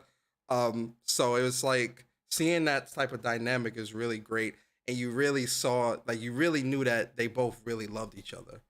You know, like as much as they might fight, bicker, and argue, they loved each other, and you definitely saw that at the end when Brock dies or is killed, and Sindri just he loses it. Yeah, he loses it, and I'm just like he lost a piece of himself. He did. By the way, we got to give I don't remember the name of the voice actor for Sindri, but we got to give him we got to give him a trophy because that was amazing. I felt that. Like go ahead. Everyone that had a voice role in this game, this series, like we feel your emotions. Like that's why we're asking all these questions with voice roles and all that stuff, because we felt that, you know, playing the game, it's a tactile thing, but we are feeling these emotions that you guys are going through. I'm like, wow, that really sells the game, you know. So regardless on how beautiful the game can be, you know, how good the gameplay is, if the voice acting is not on point, you know, it doesn't really convey what developers want to deliver. And you guys as an overall team, voice roles, you definitely hit it on the nail in the coffin for real.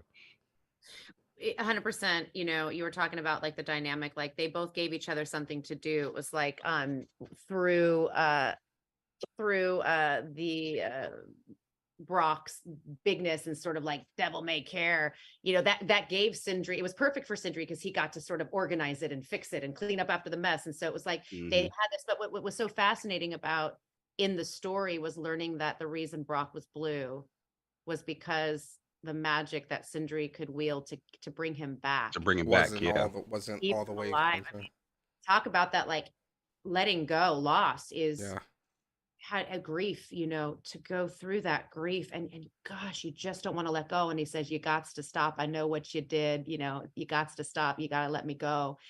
And I'll never, I mean, I just got chills thinking about it. Every single take, Robert with the tears in his eyes. And that was a different type of voice from Brock you'd never heard. And then of course, Sindri and Adam, like looking at me, asking him to do something. And I couldn't do what I needed to do with my magic. And Adam's sobbing in tears and I'm in tears and I'm looking at Chris and he's in tears and Sonny's in tears. And we're just, I can imagine. Yeah, that's a tough scene. That's a very tough scene. We're a broken family and that moment. And then interestingly enough, like, yes, Adam deserves awards upon awards. I mean, he brought it every single take. I love him so much.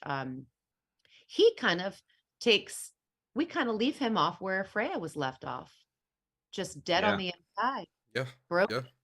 After the funeral, he kind of just like left off, and I'm like, what is he gonna do now? Like, you know, like you know, like there's definitely. And also, he has a grudge as well because he was blaming it on Kratos. Atreus. Yes, it's your fault that, you know, my brothers died. Kind of like how Freya was blaming everything, you know, on Kratos. So you're very right. similar dynamics there. There are very specific parallels there that the writers drew, that they crafted, and the cycle. The cycle continues, you know. Cycle continues until you break it, and that will be on Sindri to discover how to finally forgive and let go. And if there was another game, if there was a part 3, then I imagine that would be built into his journey. The foundation was laid, you know. So absolutely, Eric Williams and Sony Santa Monica. Yes. We're not suggesting it. You know, it's funny though, because when you really talk about like all of the characters and what was really going on through the game, that was like a big message throughout the game, especially between Kratos and Atreus, was breaking that cycle. You know, because Kratos, he didn't want to be a god killer anymore. He didn't want to kill out of anger, out of vengeance. He would always tell Atreus, you know, kill because it's necessary. You know, and close your heart to it. You know. But Kratos in this second game, he wanted to break that cycle. He didn't want his son to be what he was in his past, right? And then between Kratos and you and that dynamic, especially one of my favorite missions in the game is actually the mission with you and Kratos in Vanaheim the first time, when you have to go to the flower to break the hold from Nidhogg, break the hold, and you had to fight Nidhogg. Throughout that whole journey, you can tell that Freya, it's in her mind, like, I hate him. He killed my son. All of this happened, but it's not. I don't want to be that, but I have to be that because of the situation. So there's this constant fight, and then the more learn about Kratos and what was going on in his time during the Greek mythology, she begins to understand, like, oh wow, like he went through just as much, if not more, than me. And by the time you get to the end of that mission and the fight is over, Kratos is just like, do what you must. And it was such a powerful mission because you really see the process of, anger, change, the process of change, but also seeing that the anger is a very surface level thing. But when you truly dig deep into it and understand what someone's going through, it's like, wow, it says the message of you never know what somebody's going through. That's right. That's so beautifully said, Persona. It's true. I mean, we sometimes hate people or things, right? And sometimes it could be because there's a part of us that is that thing, and it's the thing about ourselves that we hate, that we're battling. And didn't it turn out that Kratos and Freya were kind of like the masculine and feminine of one another? When she discovers about Calliope and the loss that he had gone through, and it's really easy to judge. It is easy. And we do all the time. It's one of the problems with our world. Rather than coming from that compassion piece, and even further than compassion is empathy. When we've walked in shoes that may be similar, which is why it's important to hear people's story. Because you said you don't know why someone's having a bad day. I mean, I just got cut off last night. This car cut me off. And it's easy to be like, fuck you, hog the horn. But I realized I stopped my car and then they stopped their car. And that could have been the moment where I was like rageful or upset or whatever, pissed off. But I was like, maybe they didn't see me. It's dark. I did not react. I mean, I'm not saying I'm some Buddha now, but I'm saying just even that little moment, I was like, let me consider a different idea or alternative to why that happened, as opposed to that person's a bad driver, they're an asshole, they deserve my horn, they deserve my hatred in these 10 seconds. If we could stop and push the pause button and ask ourselves, I wonder why. We don't allow for blatant hatred or the maltreatment of people, but we could consider, I wonder why that person is so hateful. I wonder why that person is hurting other people. When and how were they hurt in their life? We want this cycle to break. It starts with us. It starts with us breaking it ourselves. We pass down from generation to generation. That is a biblical thing. It is also a scientific thing. 7 generations. We pass things down through epigenetics and through genetics, emotional baggage, and also physical baggage, whether, my father was diabetic. My grandmother was an alcoholic. There's also other traits that get passed down. And I think that, when all these guys at Sony Santa Monica, and I won't speak for their journey, I think they spoke for it themselves, but they started becoming fathers and they're like, whoa, I want my kid to get this part of me, but maybe not this part of me.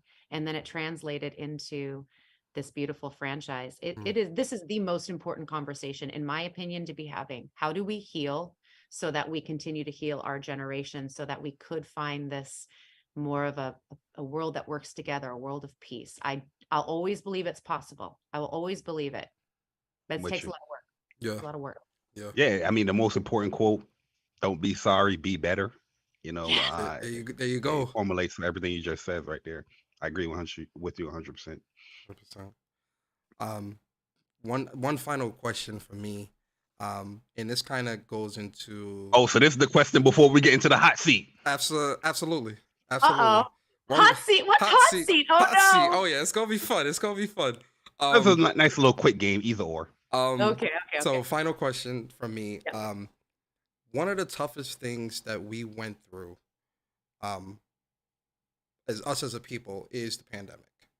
Yes. Especially looking at it from a game development standpoint. Now, I'm not a game developer, but I work in IT technology. So I understand it from that side of having to support an entire organization, fully remote at the drop of a hat, everyone not knowing what to do and whatnot.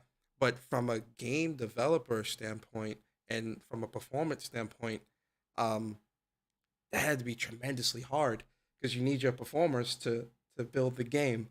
So how tough was it to get this game across the finish line in the middle of the pandemic? Because one of the things that stood out to me was in the first developer video that they put out for Ragnarok, where they were speaking about how they had to use some of you all as stand-ins because you couldn't have too many people in the mocap stages. So you had, the team had to get real creative with getting, the right NPCs and all this other stuff. A lot of you all did that, So how tough was it to get this game across the finish line in the middle of a pandemic? Wow, I mean, that's a great question, and I think that probably the devs at Sony could speak more to just how challenging that was for every department. Again, it called everybody to be better and to just keep their eye on that target, but also not wanting to settle for just okay. We knew it had to elevate from the 2018 game, right? That was the pressure, but that was also the calling. So it was challenging. I mean, first of all, it's already a challenge to have all of that equipment on you, but now we've got a mask and we've got a shield. We have limited people and resources on the stages, enough to be able to execute and do what we needed to do. But like certain people like, Rich and Ariel were not able to be with us there, two highly influential creatives. So that was that. There were times where we couldn't have Sunny because he was in school and there were a certain amount of hours. So we had that we were dealing with. Wow, yeah. Yeah. And I just think the scheduling, I think it was, they had to figure out, okay, well, it would make more sense to be able to do these scenes, but we can't because that's too many people and we've got this code. And Sony's a huge organization. They absolutely had to take care of all their people. They had to navigate waters that all of us were just trying to figure out, there was new information constantly every day. Do this. No, don't do that. Do this. And SAG-AFTRA with their regulations. And so I applaud Sony for their level of care and very detailed way of navigating that moment. And it did set us back. We lost time. I was on set the day that Tom Hanks and Rita Wilson, if you remember what happened to the world, announced that they got COVID. And at that point, people were kind of like, what is this thing? It's like a game of telephone. Well, is it real? Well, what is it? Is it a flu? Is it and then all of a sudden they're like, it's real. We're in Australia. I think they were in Australia. And all of a sudden, I don't know why that was kind of a turning point. I'm not saying, I'm not giving it necessarily like that people didn't think it was real, but at that moment it was like, oh shit, this is okay. He's saying it, he's this well-known person. And then all of a sudden, I think it was like the next day that things shut down, but we were inside the volume, the white room where we shoot everything. And it was kind of like we were kind of playing on, because we didn't understand the severity at the moment. Like, okay, well, it's the end of the world. Well, at least we got each other and we're in the volume. Let's order a pizza and hunker down. Yeah. All of a sudden we were in Lost and we were in the hatch and we're like batten down the hatches. Let's get some pizza, drink some wine and make the most of it. And then of course it was like, oh no, guys, this is serious for real. We lost months and months and months. And I know that was a lot of pressure on Sony.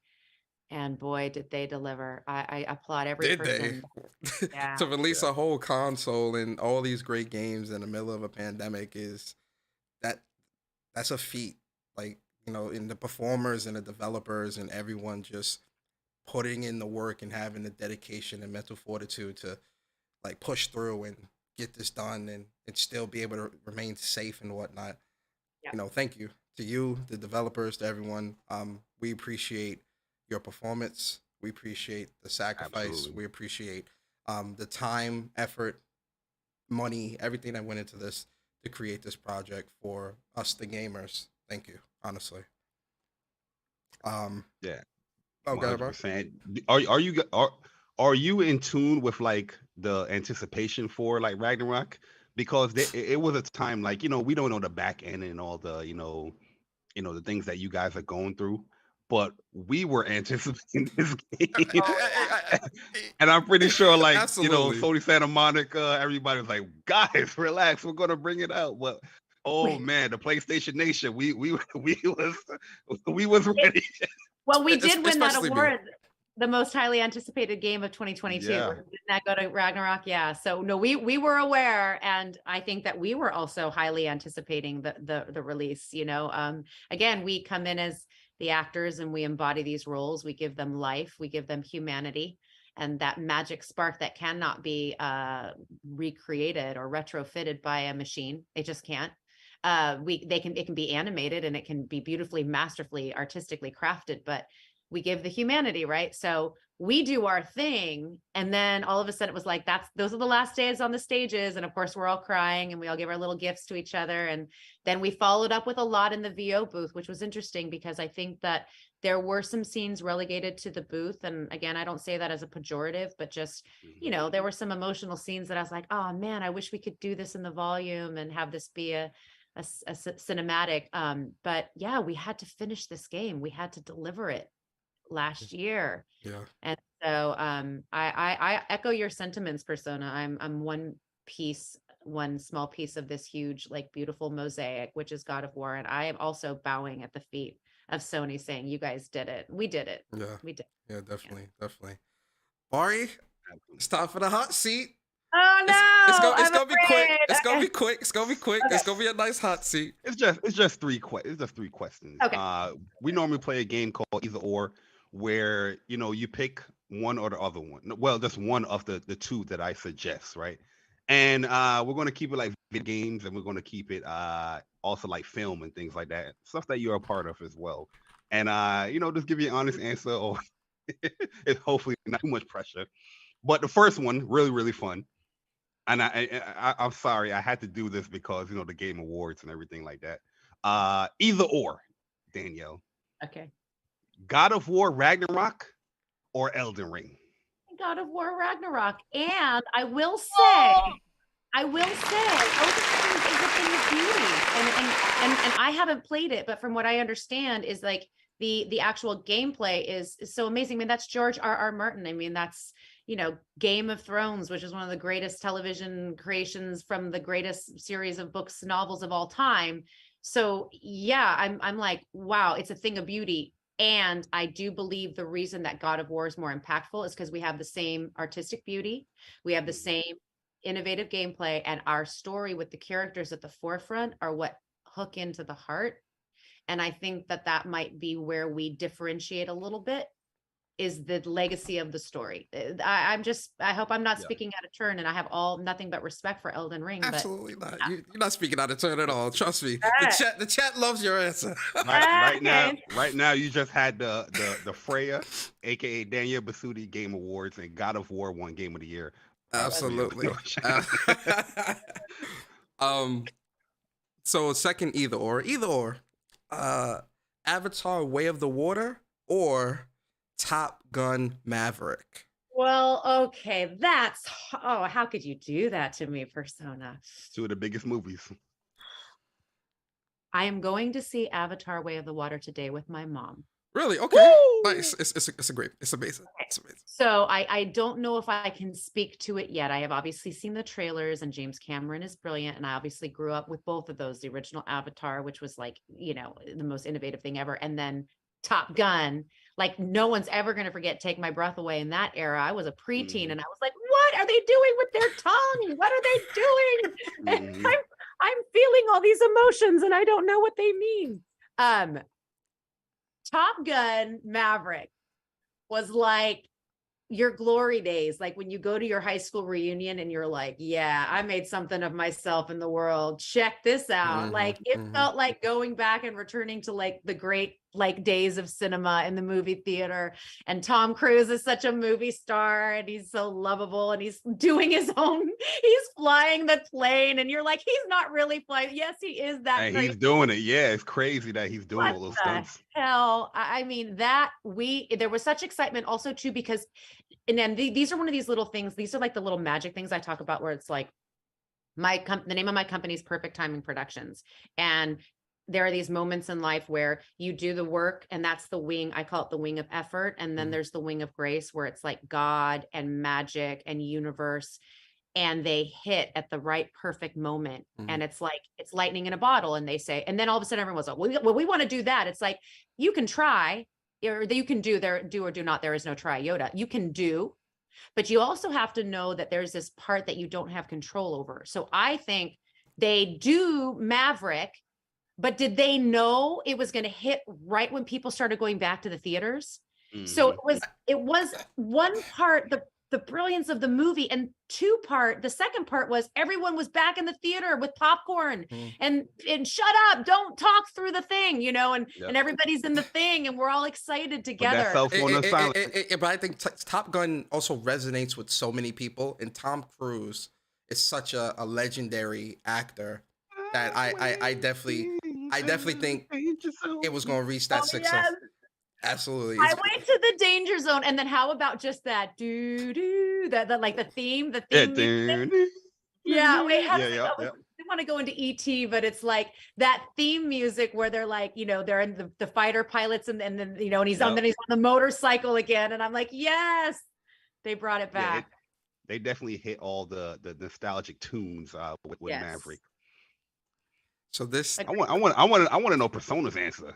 Yes. Oh, my answer. Yeah, put him on a hot seat real quick. Put me on the hot seat, really? I'm gonna go Avatar: Way of the Water. Hey!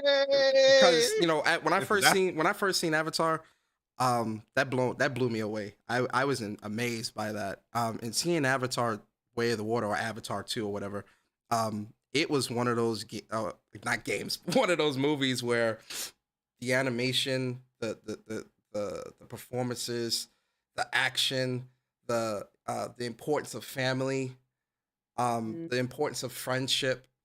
Yes. I really loved how they conveyed a lot of that throughout the movie. I love that type of stuff, right? So for me, because if I when I get a family, I would be the same way. Like, my family come first.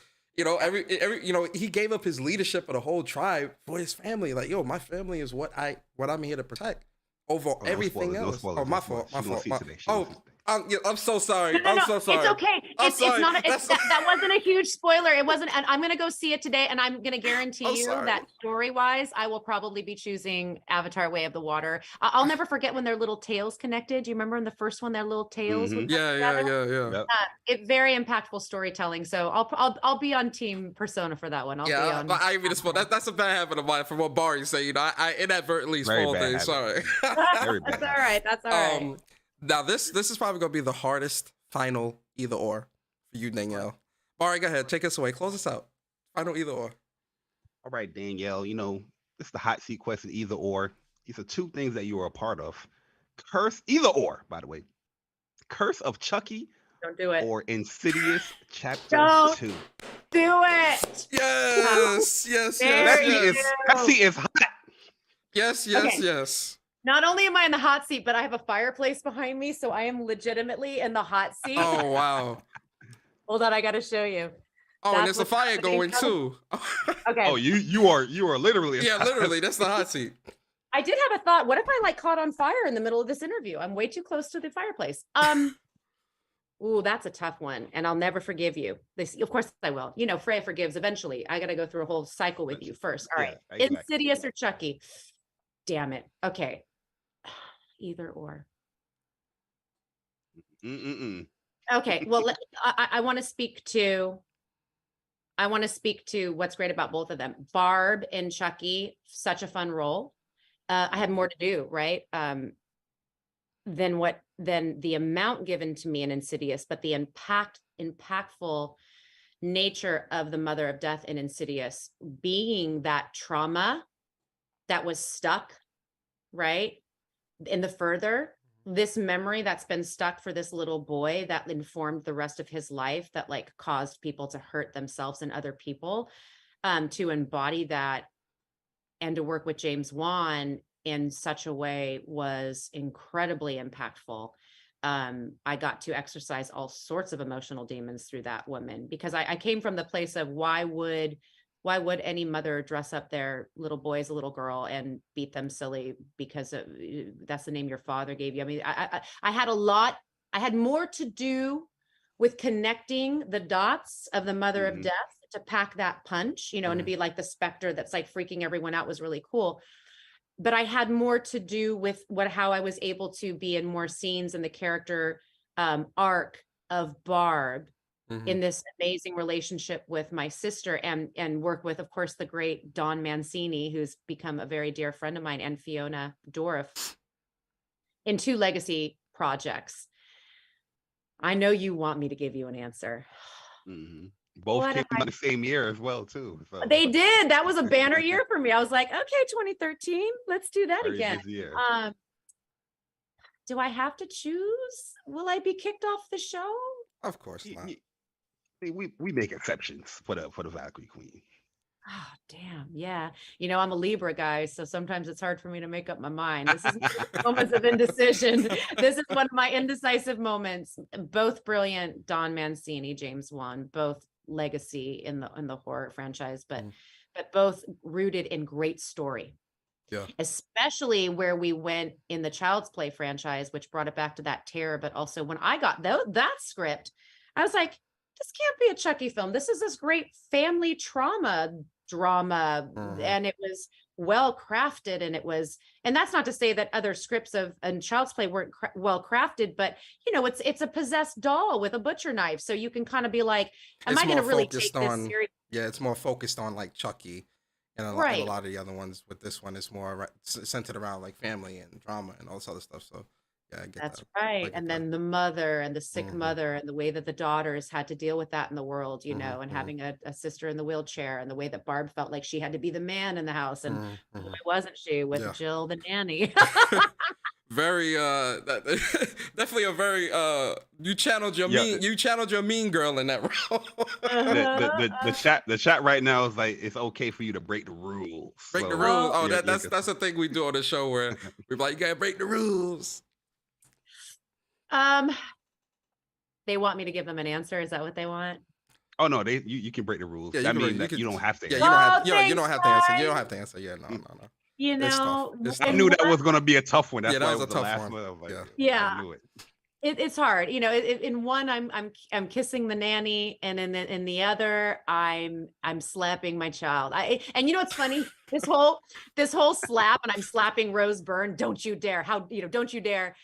I've slapped quite a few people in quite a few projects that I've been in. I'm like, why am I the slapper? And so I will go to these conventions, horror conventions, and meet people. And I've literally had people say, can I pay you to slap me? Have you accepted? Have you done it? I mean, I don't know if I've ever broken the skin on the slap. But you have slapped. There may have been a few light slaps. And yeah, you know, don't you dare slap. You met that person's fantasy right there. Yes, you did. You definitely made that person's day. 100%. Oh wow. Yeah. That's the end of the interview. Danielle. Oh guys, this was so fun. I wake up for you any day. Yeah, we love having you being here, Danielle.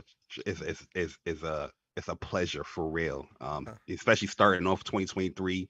We know everybody got their New Year's resolutions and New Year, new me, but you can't do it to the WUPS crew, the WUPS up PlayStation. Absolutely. Appreciate it. And also waking up so early, you know, the West Coasters over there. Yeah, you know, like I know that's one thing. It's like 8 a.m, huh? You know, it's a very different thing. But you know, from here at the What's Up PlayStation podcast, we definitely want to thank you for taking a chance with us. You know, just I reached out the blue. You know, I'm thinking, closed mouths don't get fed, right? You know, so thank you for responding. Thank you for accepting this invitation. And thank you for being here this Saturday, being a part of us. Living in New York, you hear that all the time. Oh, no, I get you. I mean, I'm in LA. Yeah. Right now, I'm in Manhattan Beach. It's a little quieter here, but no, we got the sirens on. Sorry about that. But, you know, so, and you know, thank you. And our community as well. I know a lot of them was reaching out to you like, oh, Danielle, get on their show. They're really awesome. So thank you for taking a chance with us and being here with us. beautiful community, and I'm so glad that they're supporting what y'all are doing. And again, I just love anyone who's creating content. And yes, Persona, ask. You must always ask. Absolutely. And you it's from the place in which you ask, right? I mean, it takes courage, because they're going to be no's. I've gotten so many no's in my life, and I've gotten some very important, informative, career defining yeses. And I've so yes, always ask. You're right. The mouth that doesn't open doesn't get fed. So Absolutely. I'm glad that I wish we were eating breakfast, because now I want pancakes and eggs and a little bacon. Absolutely. I'm right there with you. Yeah, it's I definitely always want hungry. breakfast. Breakfast Don't you food, always want breakfast? breakfast food is some of the best food. For dinner, breakfast for dinner is. I always used to think of it as like a treat when I was a kid. Like, oh, we get pancakes, bacon, and eggs for dinner. I love it. So yeah, definitely. That syrup on there with the bacon. Absolutely. Just mix Get it the up. syrup and the bacon. Get the Absolutely. savory and sweet. Yes. Absolutely. Have a smorgasbord over there. Do you have any like New Year's resolutions or anything like that you want to share with us? Great question. I always have resolutions, whether they are like career goals, that kind of like the map that like keeps me focused, like the game map, but also the internal shifts. And I think the big one is not to be mindful of when I feel that my body's becoming dysregulated by doing too much work and too much output. And it's hard, right? Because you guys get this, because you're creating your own destiny as well. And you can, you've got people on social media that you're interfacing with, and then you're also writing it, and then you're producing and creating it, and then you've got your team, and then you've also got like your actual like other jobs that are like sustaining you in certain ways. So for me, it was, all right, let's build a stronger infrastructure with team. I just partnered up with Icon PR. They're a great PR firm, which I'm super excited about. Nice.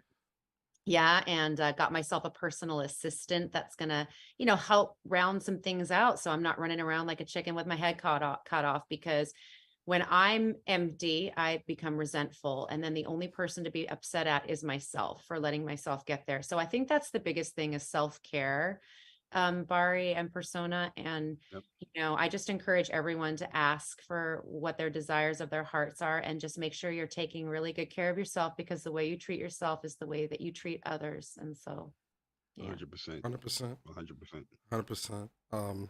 Well, Danielle, we want to thank you. We hope you enjoy your day, enjoy your time with Avatar. Definitely, definitely let us know on Twitter. How was it and whatnot. We definitely, I need a review. Definitely looking forward to that. A spoiler-free review, right, Bari? Absolutely. All right, then. I'm a huge Avatar fan, by the way, but absolutely. I also love Top Gun, but that was a hard either or for me personally. I'm surprised someone actually answered it. It'll probably end up being Avatar, but it was exciting. I mean, there I am seeing images of Kate Winslet with the same dots on her face. I'm like, yeah, that's exactly what we're doing. We're all the same caliber, doing the same level of work. And ours is in a award-winning, acclaimed, world-renowned video game that has changed lives, and hers is in a movie with James Cameron, an award-winning, acclaimed writer, director, producer, in a movie that's changing lives. So let's keep doing the good work. Absolutely. Both are setting the bar or elevating the platform. So that's right. 100%. Well, Danielle, have a great day. Thank you for coming through to WUPS, and we'll see you soon. Definitely don't be a stranger.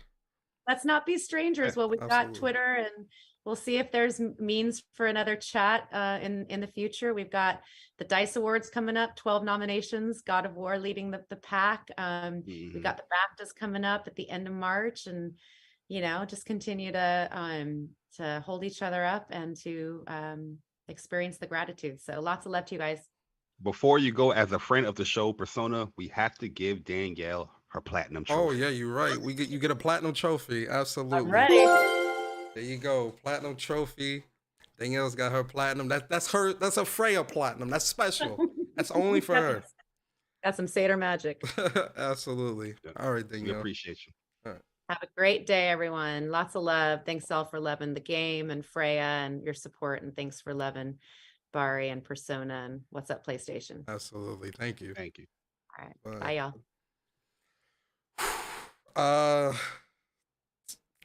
Do we continue the show?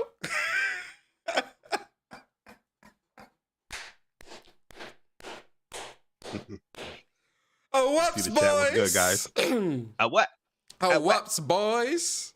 This is what we do. This is what we do. You feel me? How y'all feeling, man? I mean, it's up to you. It's up to you. How you feeling? How you want to do it? Yeah, we can. You want to go through some of the topics? Yeah, we can go through some of it. Some of the important stuff. Yeah, important Yo, stuff. we appreciate you guys in the chat, man. Thank you for showing us support. Once again, thank you, Danielle. She's such a wonderful person to interview because, like I said, she embraces everything that she does. You can tell that she enjoys what she does, and her energy is just like immaculate. So we appreciate her coming on, and like Persona said, giving What's Up PlayStation a chance. And yeah, we starting off the year pretty big with that one, guys. We just thank you for supporting us and continue to support because big things that come. Big things is coming, man. Hey, yo, look, man. Listen, we appreciate y'all, man. The community, y'all rock with us so much. Y'all support us every week. Y'all support us individually. Y'all support us as a collective. Shout out to Danielle Bisutti, coming through. Great conversations, great interview. Very fun to talk to, like Bari said. Very down to earth too, man. Which is I think is important when it comes to the dynamic of an interview. Very down to earth, very cool. And shout out to the community, man. Shout out to y'all, man, rocking with us. Yeah, for real, man. We appreciate. It's only gonna get better from here too, as well, man. Absolutely, it's only going. This is the beginning of like the whole cam setups and all that stuff. That stuff is gonna get better as far as like backgrounds and overlays. Like we promised, for the 100th episode. Yeah, that stuff is definitely in the works, guys. 100%. As you can see, the PlayStation 5 is standing up vertically, as it should. What's that liquid metal? Watch that liquid metal, brother. What's going on with that liquid metal? Let me shake it a little bit. Shake it a little bit. Shake it. All right, let's get some of these super chats. Sorry, guys. There was a lot of like super chats and shit coming in, man. So let's get through that real quick. Shout out to Broken Saint 1978 becoming a member on the channel. We appreciate you.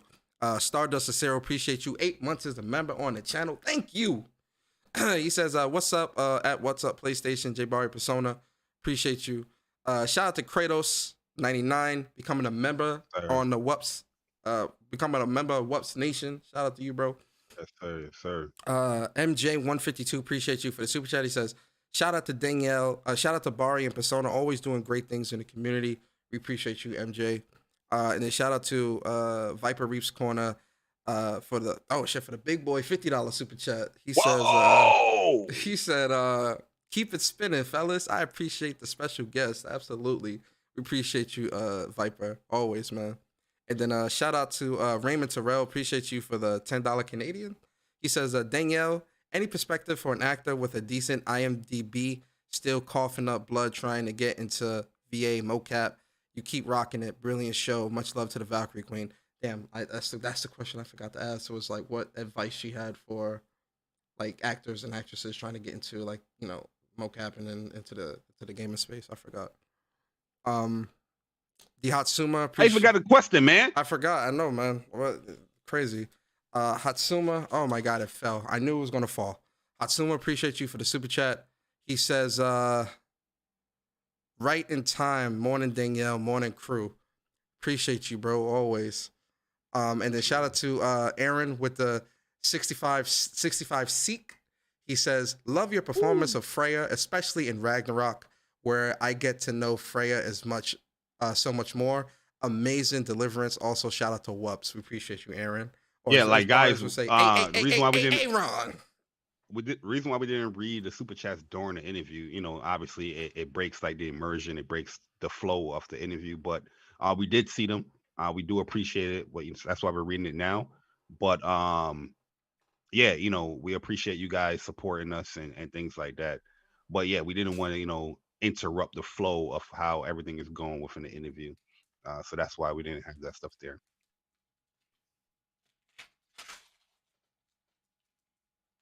And the super chat's still going. We appreciate you guys. Also, a new mic is coming real soon, so I can get rid of all this stuff. But that stuff is coming. And Persona got the shout stray cat in his crib right now, knocking down his stuff. Nah, these shitty ass panels, man. Yo, don't be cheap when it comes to panels, man. I'm putting on the wall, shits keep falling. Yo, J Gamer UK, appreciate you for 8 months as a member of WUPS Nation. Thank you. He says, "What up, Persona, Bari, and the beautiful Danielle? Awesome show as usual. Here's to an amazing gaming in 2023. We appreciate you, J Gamer UK." And then shout out to Piers Rewind for the $10 super chat. He says, "WUPS Nation on fire. Let's go." Oh. Shout out to the Queen. Absolutely. And then Juan Sosa Game, appreciate you 5 months as a member of WUPS Nation. You know, we appreciate you. You know we appreciate you. Sir. He says, yo, good morning, everybody. And then shout out to King Thrash Game at 5 months as a member of WUPS Nation. He says, hit that like button and share. Appreciate you. And shout out to NoteCap Podcast, man. $10 super chat. He says, can you put in a word to get Christopher Judge on? I'm sure. I'm positive they were watching. And if you're still watching, Chris, come through. Come rock out with the WUPS boys. Hey, Chris, we'll give you all the time you want to. That's a fact. No time limit here. That's a fact. And then shout out to Worldwide Studios for the $5 super chat. He ain't saying nothing. He said the super chat is me saying something. Sorry. And then shout out to Guapzilla. Appreciate you for the super chat. He says, all hail Freya, the queen of the Valkyries. Appreciate you, Guap. And then shout out to DC Gaming for the $10 super chat. He says, put the same spell on Danielle that Odin put on Freya so that she has to be stuck in WUPS. Yo. Hey, yo, that would have been lit. That would have been lit to read. That'd have been crazy. Shout out to you, DC. And then Porter Rock, appreciate you for the super chat, bro. P-Rock says, wow, great show, guys. #1 PlayStation podcast. Love it. Appreciate you, man. And then shout out to Guapzilla for the $2 super chat. He says, Persona, Wakanda hoodie, that is. Fire, fire, fire. Thank you. This is a polo. That boy, bright. This is a polo. This is a polo hoodie. And then Iron Panther, appreciate Persona lit up the room. Absolutely, absolutely. You already know. And then shout out to Iron Panther. Appreciate you for the super chat, the $2 super chat. He says the best PlayStation podcast. Absolutely. Then Kendra in the building. Part of Ladies Night. Part of Ladies Night podcast. It's Ladies Night. Kendra, she sent the $20 super chat. He said, I don't need to say nothing. The super chat is me saying something. And then shout out to Oolong T Gaming, man. Appreciate you for the super chat. It says, great show, guys. Proud of you guys. Let me speak. Let me speak. He said, El Persona. El Persona. Hello, my name is Persona. You know, my wife, she told me to watch the show. I watch the show, and this is what I like to do. You understand? I play God of War Ragnarok. It was very fun. I like to play with the creators. And then Porter Rock, appreciate you for the becoming a member of WUPS Nation. Shout out to you, P-Rock. And then shout out to Porter Rock for the $5 super chat. He says, Ye que carajo, how the hell I wasn't a member already? Carajo, que carajo. Let's even say, y que carajo. He says, how the hell I wasn't a member already? My bad. I'll drop and do 50 push-ups. 50 push-ups. I appreciate it, man. All right, yo. I'm still high off the interview, Bari. We did this shit, bro. All right. Let's get we'll do the games for the week real quick. Let me turn back on the So real quick. So the games. So guys, we're gonna get the show's not gonna be too much longer. We're just gonna be talk about a couple topics. Nothing too crazy. We hungry. Yeah, hungry. And whatnot. So you know, it'll be probably like another 45 minutes or so. But for the games that released this week, we've got Portal Dungeon Goblin Escape. We've got Children of Silent Town, Crown of the Empire Around the World, Yuppie Psycho Executive Edition, Breakers Collection, Burrow of the Fallen Bear, a gay furry visual novel for PS4, PS5. We got Chasing Static for PS5, PS4. We got Salamander County Public Television for PS5, PS4. The Su Hoshin for PS5, PS4. Vengeful Guarding Moonrider for PS5, PS4. Aurora's Journey and the Pitiful Lackey for PS5, PS4. Dragon Ball Z Kakarot, the PS5 version. Dungeon Munchies for the PS5, PS4. And last but not least, we've got One Piece Odyssey for the PS5, PS4. Pretty solid list. A lot of great stuff released this week. What's your face about? What was that game you trying to read off? Which one? I don't know. You said something. I thought I heard something. It's that called you said, Burrow. but It says Burrow of the Fallen Bear, a gay furry visual novel. oh, all right. That's what it's called, bro. All right, man. Now we in the spotlight portion of the show. Bari, give us your spotlight. Oh, matter of fact, no, but wait, before we even do a spotlight, for those who don't know, the spotlight is a portion of the show where me and Bari give you a game or games if we decide to break the rules that we think y'all should check out, right? It could be a brand new game, it could be an old game, it could be a game from your childhood, it could be a game that hasn't even released yet. The purpose of the spotlight is for us to spotlight a game that we think you, the community, should check out. Bari, what's your spotlight?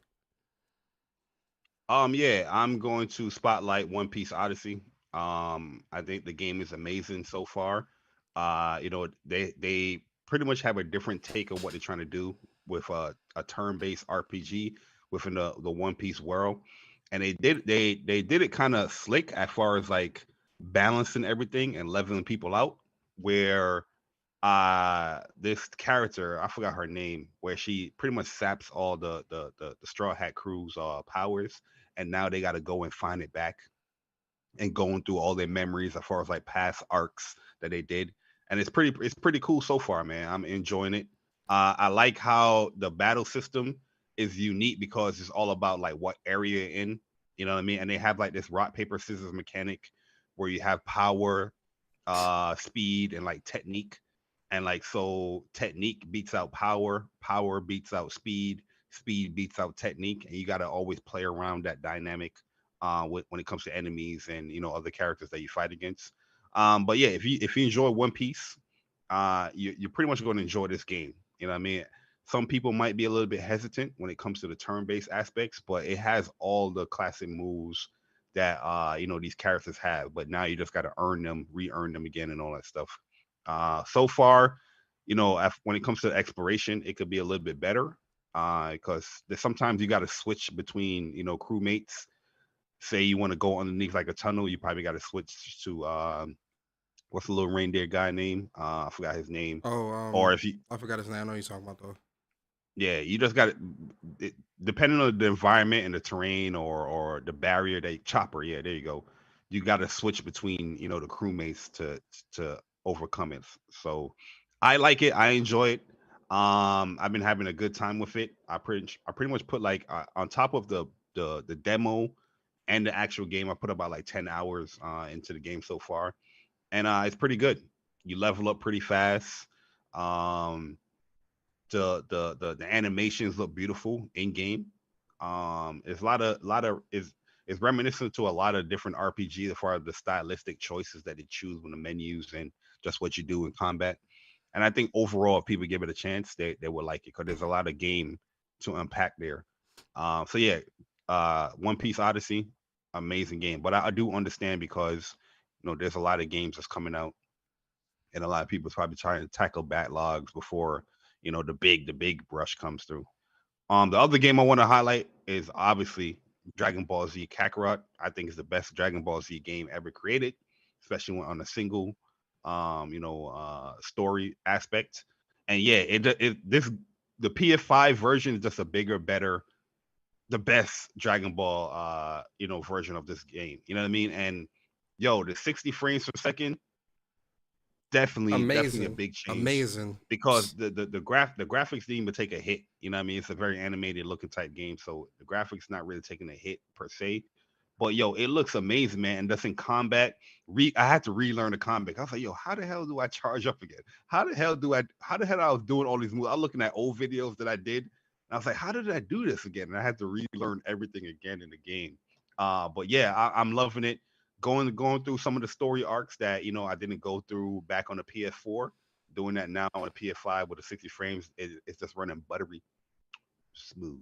You know what I mean? So those are the two games I'm going to highlight. Oh, matter of fact, Chain Echoes. That's another game that I've been playing crazy. You guys already know we've been highlighting this last year, but now that I'm in the nitty gritty of the game, I'm on Act 2 in the game. I got about like 40 something hours in the game already. And I've been loving the hell out this game, man. I think all these games are a must play in my personal opinion, especially if you like RPG games. But Chain Echoes, I highly recommend if you like old school nostalgic RPGs back in the day. But they have their own twist, and they have their own twist in this game is amazing because of the overdrive system. Not only that, the sky armors are pretty unique as far as it changing the overdrive system with how the sky armors work. And when you unlock that stuff, the game opens up tremendously. So you can travel wherever you want to go because now you have like this you have this airship, and now you have the sky armors and the things that you couldn't get to before, you can just hover around and get to it and land.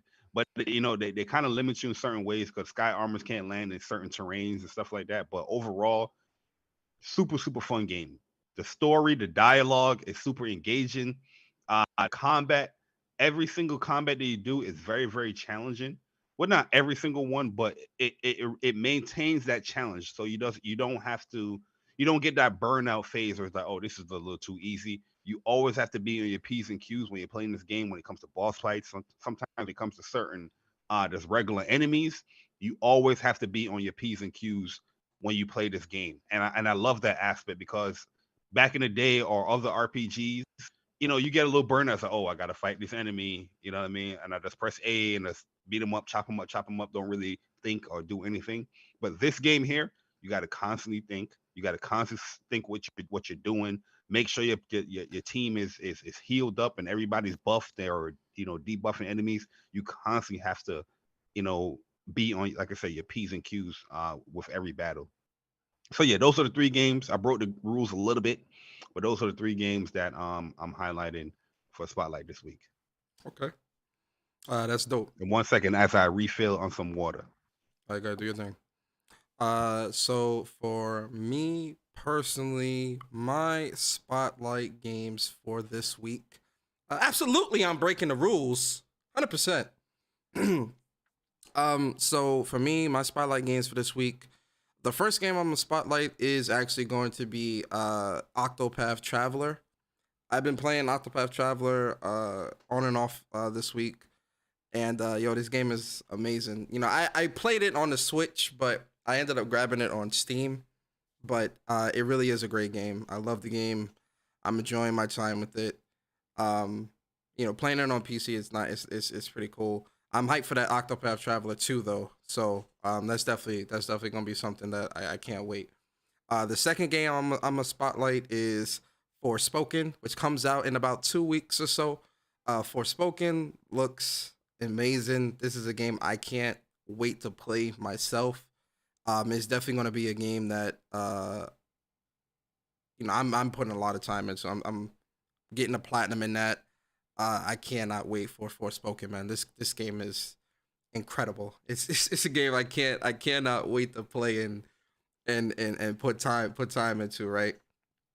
Sure. The third game that I'm gonna spotlight is going to be Spider-Man 2. Right? Wow! Absolutely. Spider-Man 2, man. Spider-Man 2 is definitely a game that don't do that face. Don't do that. Hey, don't do that face, bro. Spider-Man 2 is gonna be a game. It's gonna be a game that I can't wait to put my hands on it. This fall we're gonna be playing that, putting a lot of time into that. So yeah, Spider-Man 2 is absolutely. I can't wait till we get some more news for that. I'm putting a lot of time into that, 100%. And then last but not least, how could we have Bari? How could we have Danielle Bisutti, Freya here herself, and not spotlight God of War Ragnarok? Yeah. Are you kidding me? Yeah. If you are one of the few people who have not played God of War Ragnarok. Go buy the game. Go pick the game up. The game is incredible. Go buy the game. God of War Ragnarok is on PS4, PS5. It's one of the greatest games to ever come out of last generation. And I would argue it's one of the greatest games to come out this generation so far. Go pick the game up. Absolutely. And we know that Freya expansion is coming. Sony Santa Monica, what's up? Holla at me. Holla at us. You know what I mean? You know what I mean? Us. You know, give us a nice little scoop on that. You feel me? Yo, let me get these super chats. Yo, the Wontons appreciates you 5 months as a member on the channel. He says, awesome show, guys. Keep it up. We appreciate you, Dewan. And then Upchuck Gamer appreciates you for the super chat. Yo, he says, so proud of the bros. That interview was dope. We going up in 2023. 100%. We going up? You already know. On a Saturday. Shout out to Stone Catwoman. Yeah. In the building. Yo, Stone, what's good? She says, so proud of you both. Thank you. We really appreciate it, honestly. Stone, we drunk our water as well. So yeah. You already know. You already know. Oolong T Gaming, appreciate you being 4 months as a member of WUPS Nation. Appreciate you. Yes, sir. He ain't say nothing. He just wanted to let people know, why ain't y'all part of WUPS Nation? I'm a part of it. You need to be a part of it too. Listen, if you want to be a part of WUPS Nation, the link to that is in the description. It's never mandatory, but it's always appreciated. Always, 100%. And then we've got Requiem of Demons. Requiem, appreciate you for the super chat. He says, 6 months as a member on the channel, WUPS Nation. Shout out to you. He says, PSN store looking like the Steam store with all those BS, with all that BS. He's talking about them jumping food games and the chicken bee and all that bullshit. Hey, man, rack up. And then shout out to Slow-Mo Backslap. I said it right. Yo, Slow-Mo was good. Slow-Mo with the $4.99. He thought I was going to say it wrong. Listen to the message. Slow-Mo black slap. Slow-Mo. He says, I just want to hear Persona attempt to say my name without butchering it. LOL. Slow-Mo Backslap. I got you. Yeah, those are all the super chats. Man, you guys want a show, or you guys going super chat all goddamn day? Can we do a goddamn show, man? And shout out to Julian Johnson. Appreciate you 5 months as a member of WUPS Turn Nation. off notifications? No, I hear it. I hear it now. Yeah, you hear it. I'm talking about your end. You didn't put the alerts on the OBS? Nah, I never turned that stuff off. No, that's because I'm on it's on the screen. It's a different source. I have to add that to this source. That's why. Okay. Julian Johnson, appreciate you 5 months as a member of WUPS Nation. He says, dope interview. Y'all got me up early. Appreciate you, bro. Appreciate you. Oh yeah, Julian is West Coast dude too. Yo, yeah. Julia, Kendra, they all West Coast. They here. West Coast. They represent. But yo, that was amazing, man. Having Danielle Bisutti on WUPS, like, wow. Yeah. Such a great person, man. Real talk, yo. Real facts. It's incredible, man. And the love and support that people give us is just amazing. Oh, you said beard game strong. Well, my beard ain't that strong, but you know. I don't have a beard. Out here. No beard. None of that. I mean, clean shave over there. Yeah, let's go with that. But what are we getting into, man? I mean, do you want to do a show, or do you want to?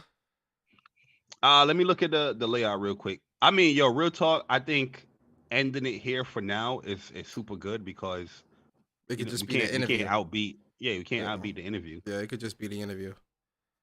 I don't. Thank you. Kratos said I'm good without the beard, so I guess the chat think I look good. Okay, great, good. It means a lot. Thank you, chat. Yeah, I mean, you're a cute individual, man. You're cutie. Well, I can't say that about my fam. I can't say you're a cutie. Don't ever say that to me again. Don't ever say that shit to me in your life. You hear what I say? Hey, yo, Chuck, facts. My man say he butterscotch out here, man. Oh, my God. Here y'all go, bro. What you mean? I am butterscotch, man. Look at my skin. Man, looking like mocha. It's because it's the camera, not me. It's the camera.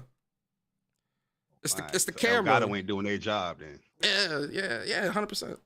I told y'all, Bari light skin. Look at Bari, bro. The man light skinned as hell, man. What's going on there, brother? You about to merge within the wall, brother. You the same color as the wall. What's going on? Well, I never denied myself being. Shout out to Mary. See, Mary, no, it's the light. Yo, I'm happy though because, like I said, got a new little setup going, but everything doesn't come until Monday, which is Martin Luther King Day. So I'm going to assume it's going to get delayed. It's Tuesday. But yeah, it's a Tuesday. But the boom mic arm is here. Now I just gotta wait for this mic, so I don't have to have it in this position.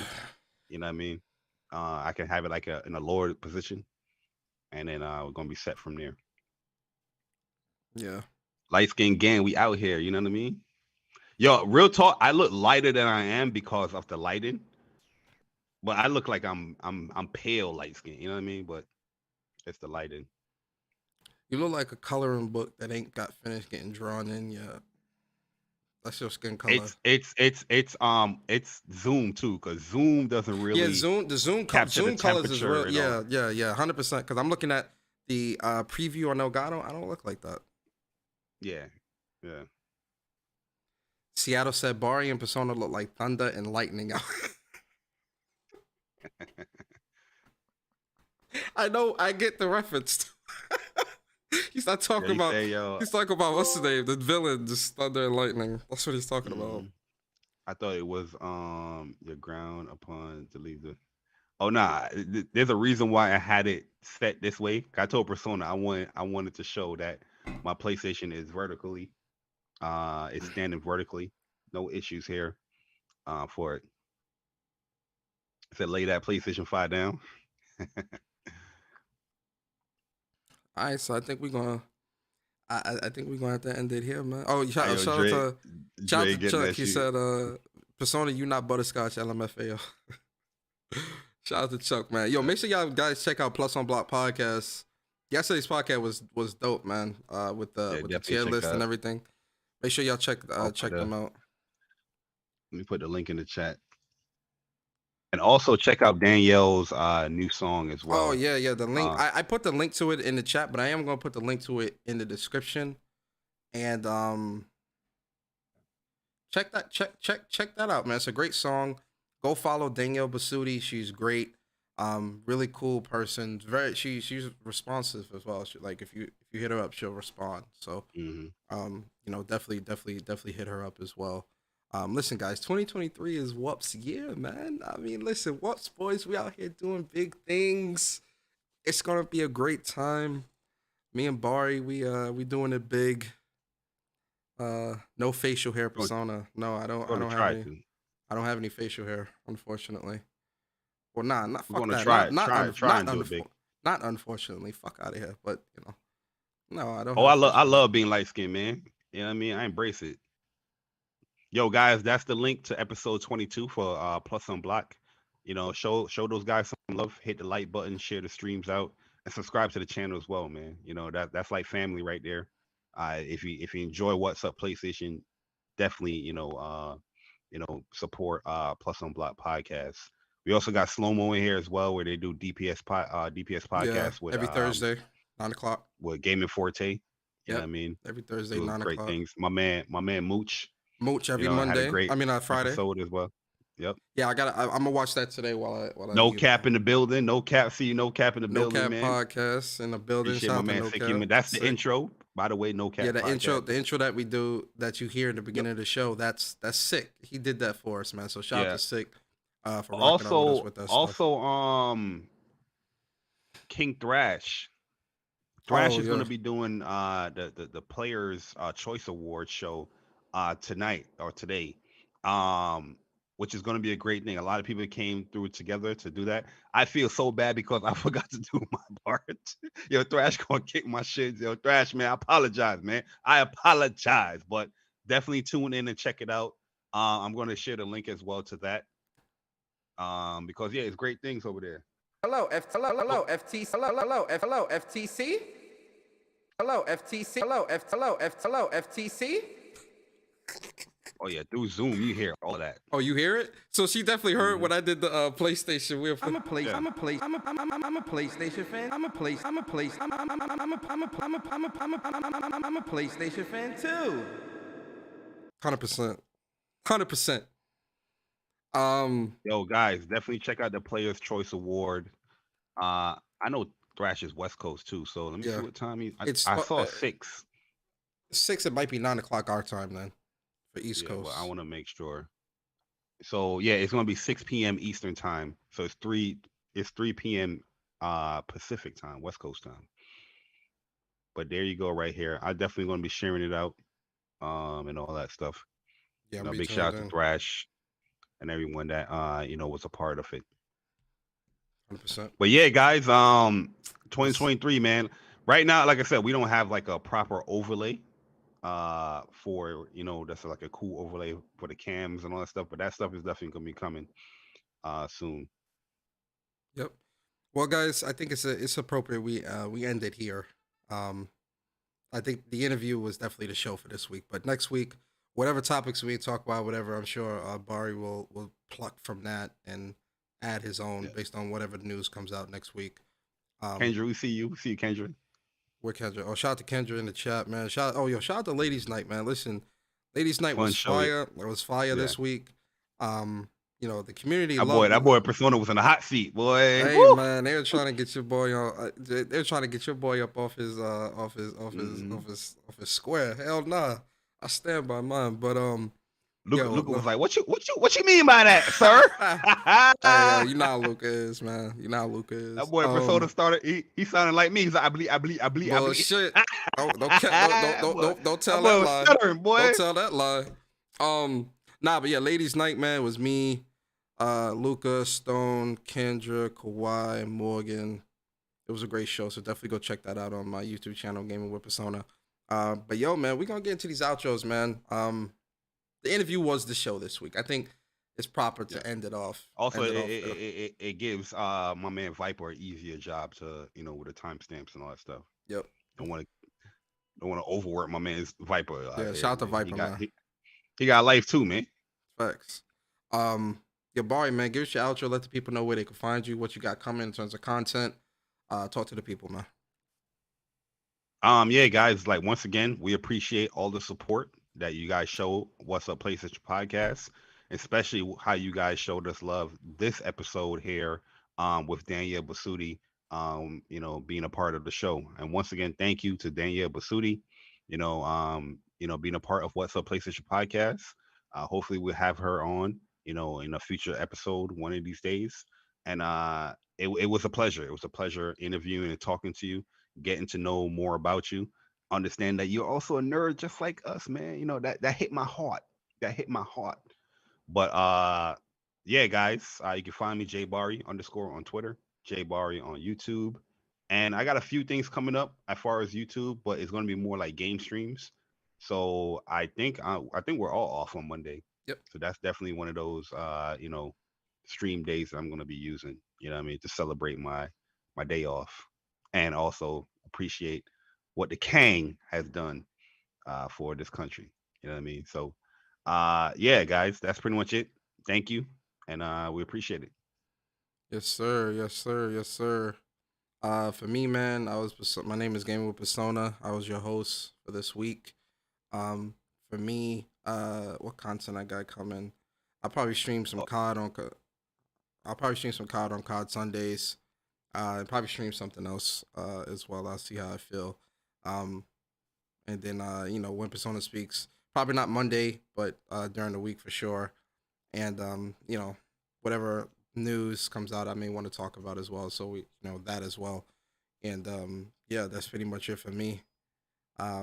Appreciate y'all so much coming through, rocking out with us. Always remember, What's Up PlayStation Podcast is a podcast for the community, by the community. And yeah, that's it. What was you gonna say, Bar? No, I was saying that Stone is starting up Bloodborne. I see her playing Bloodborne. Yeah. She don't want to play no Final Fantasy VII remake. But Bloodborne, I need to get back into Bloodborne as well. Like get that platinum. You know what I mean? For personal reasons, I ain't finish up. I beat Bloodborne like 3 times. But I didn't get the platinum yet. But yeah, hopefully PlayStation do drop like a patch update or just a PS5 version of that game. I love and miss that game for sure, man. Yeah, yeah. Shout out to Stone, man. Oh, Starting I up got a with nomination on the Player's Choice Award for real. shot. Yeah, Yo, I think it was I've best been caught review, up in best so much. Yo, reviewer. I was supposed to be a part of the show, but yo, I've been caught up in so much stuff, man. Like I legit like forgot, man. I feel bad too. But Thrash is like he a hard work out here. So Thrash is like, yo, we don't need you, bro. We got this. You feel me? Yes, But sir. nah, I appreciate my man Yeah, King shout out to Thrash, Thrash, man. man. And I'm gonna definitely be that's tuning a in. hard working dude out there. I'm definitely gonna Oh, be tuning whoops, in to for best that. PlayStation podcast for real. Let's go. We out here. Oh, word, that's what's up. Shout out to King Thrash, man, doing dope stuff out here in the community as well. So shout out to that. But Oh yeah, HBO Last of Us TV show. Oh yeah, we definitely talk about that next week, 100%. Next week we're gonna talk about that. Yeah, next week we're gonna talk about that on our new segment for the show. But listen, guys, appreciate y'all, man. Hope y'all have a great day, have a great weekend. Enjoy your day off on Monday. We appreciate y'all coming through, rocking out with us. Tuned in. A lot of y'all tuned in. We got 256 likes sorry, off rip. You feel me? Shout out to everybody that comes through, rock out with us. And if you're new here or if you considering subscribing or something like that, definitely take that journey with us, with me and Bari, man. We trying to grow WUPS. We trying to get to 5,000 subs by the end of this year. And we got a lot more great interviews, great guests, great topics. You already know here on What's Up PlayStation Podcast. It's always gonna be entertaining. It's always gonna be funny. It's just gonna be dope. You feel me? So, definitely make sure you guys tune in. But listen, we appreciate y'all. Hope you have a great weekend, and we'll see you guys next Saturday, same time, same place, same crew, the WUPS crew. And we out, guys. Peace. Every little thing I do for you. We out. Sky man.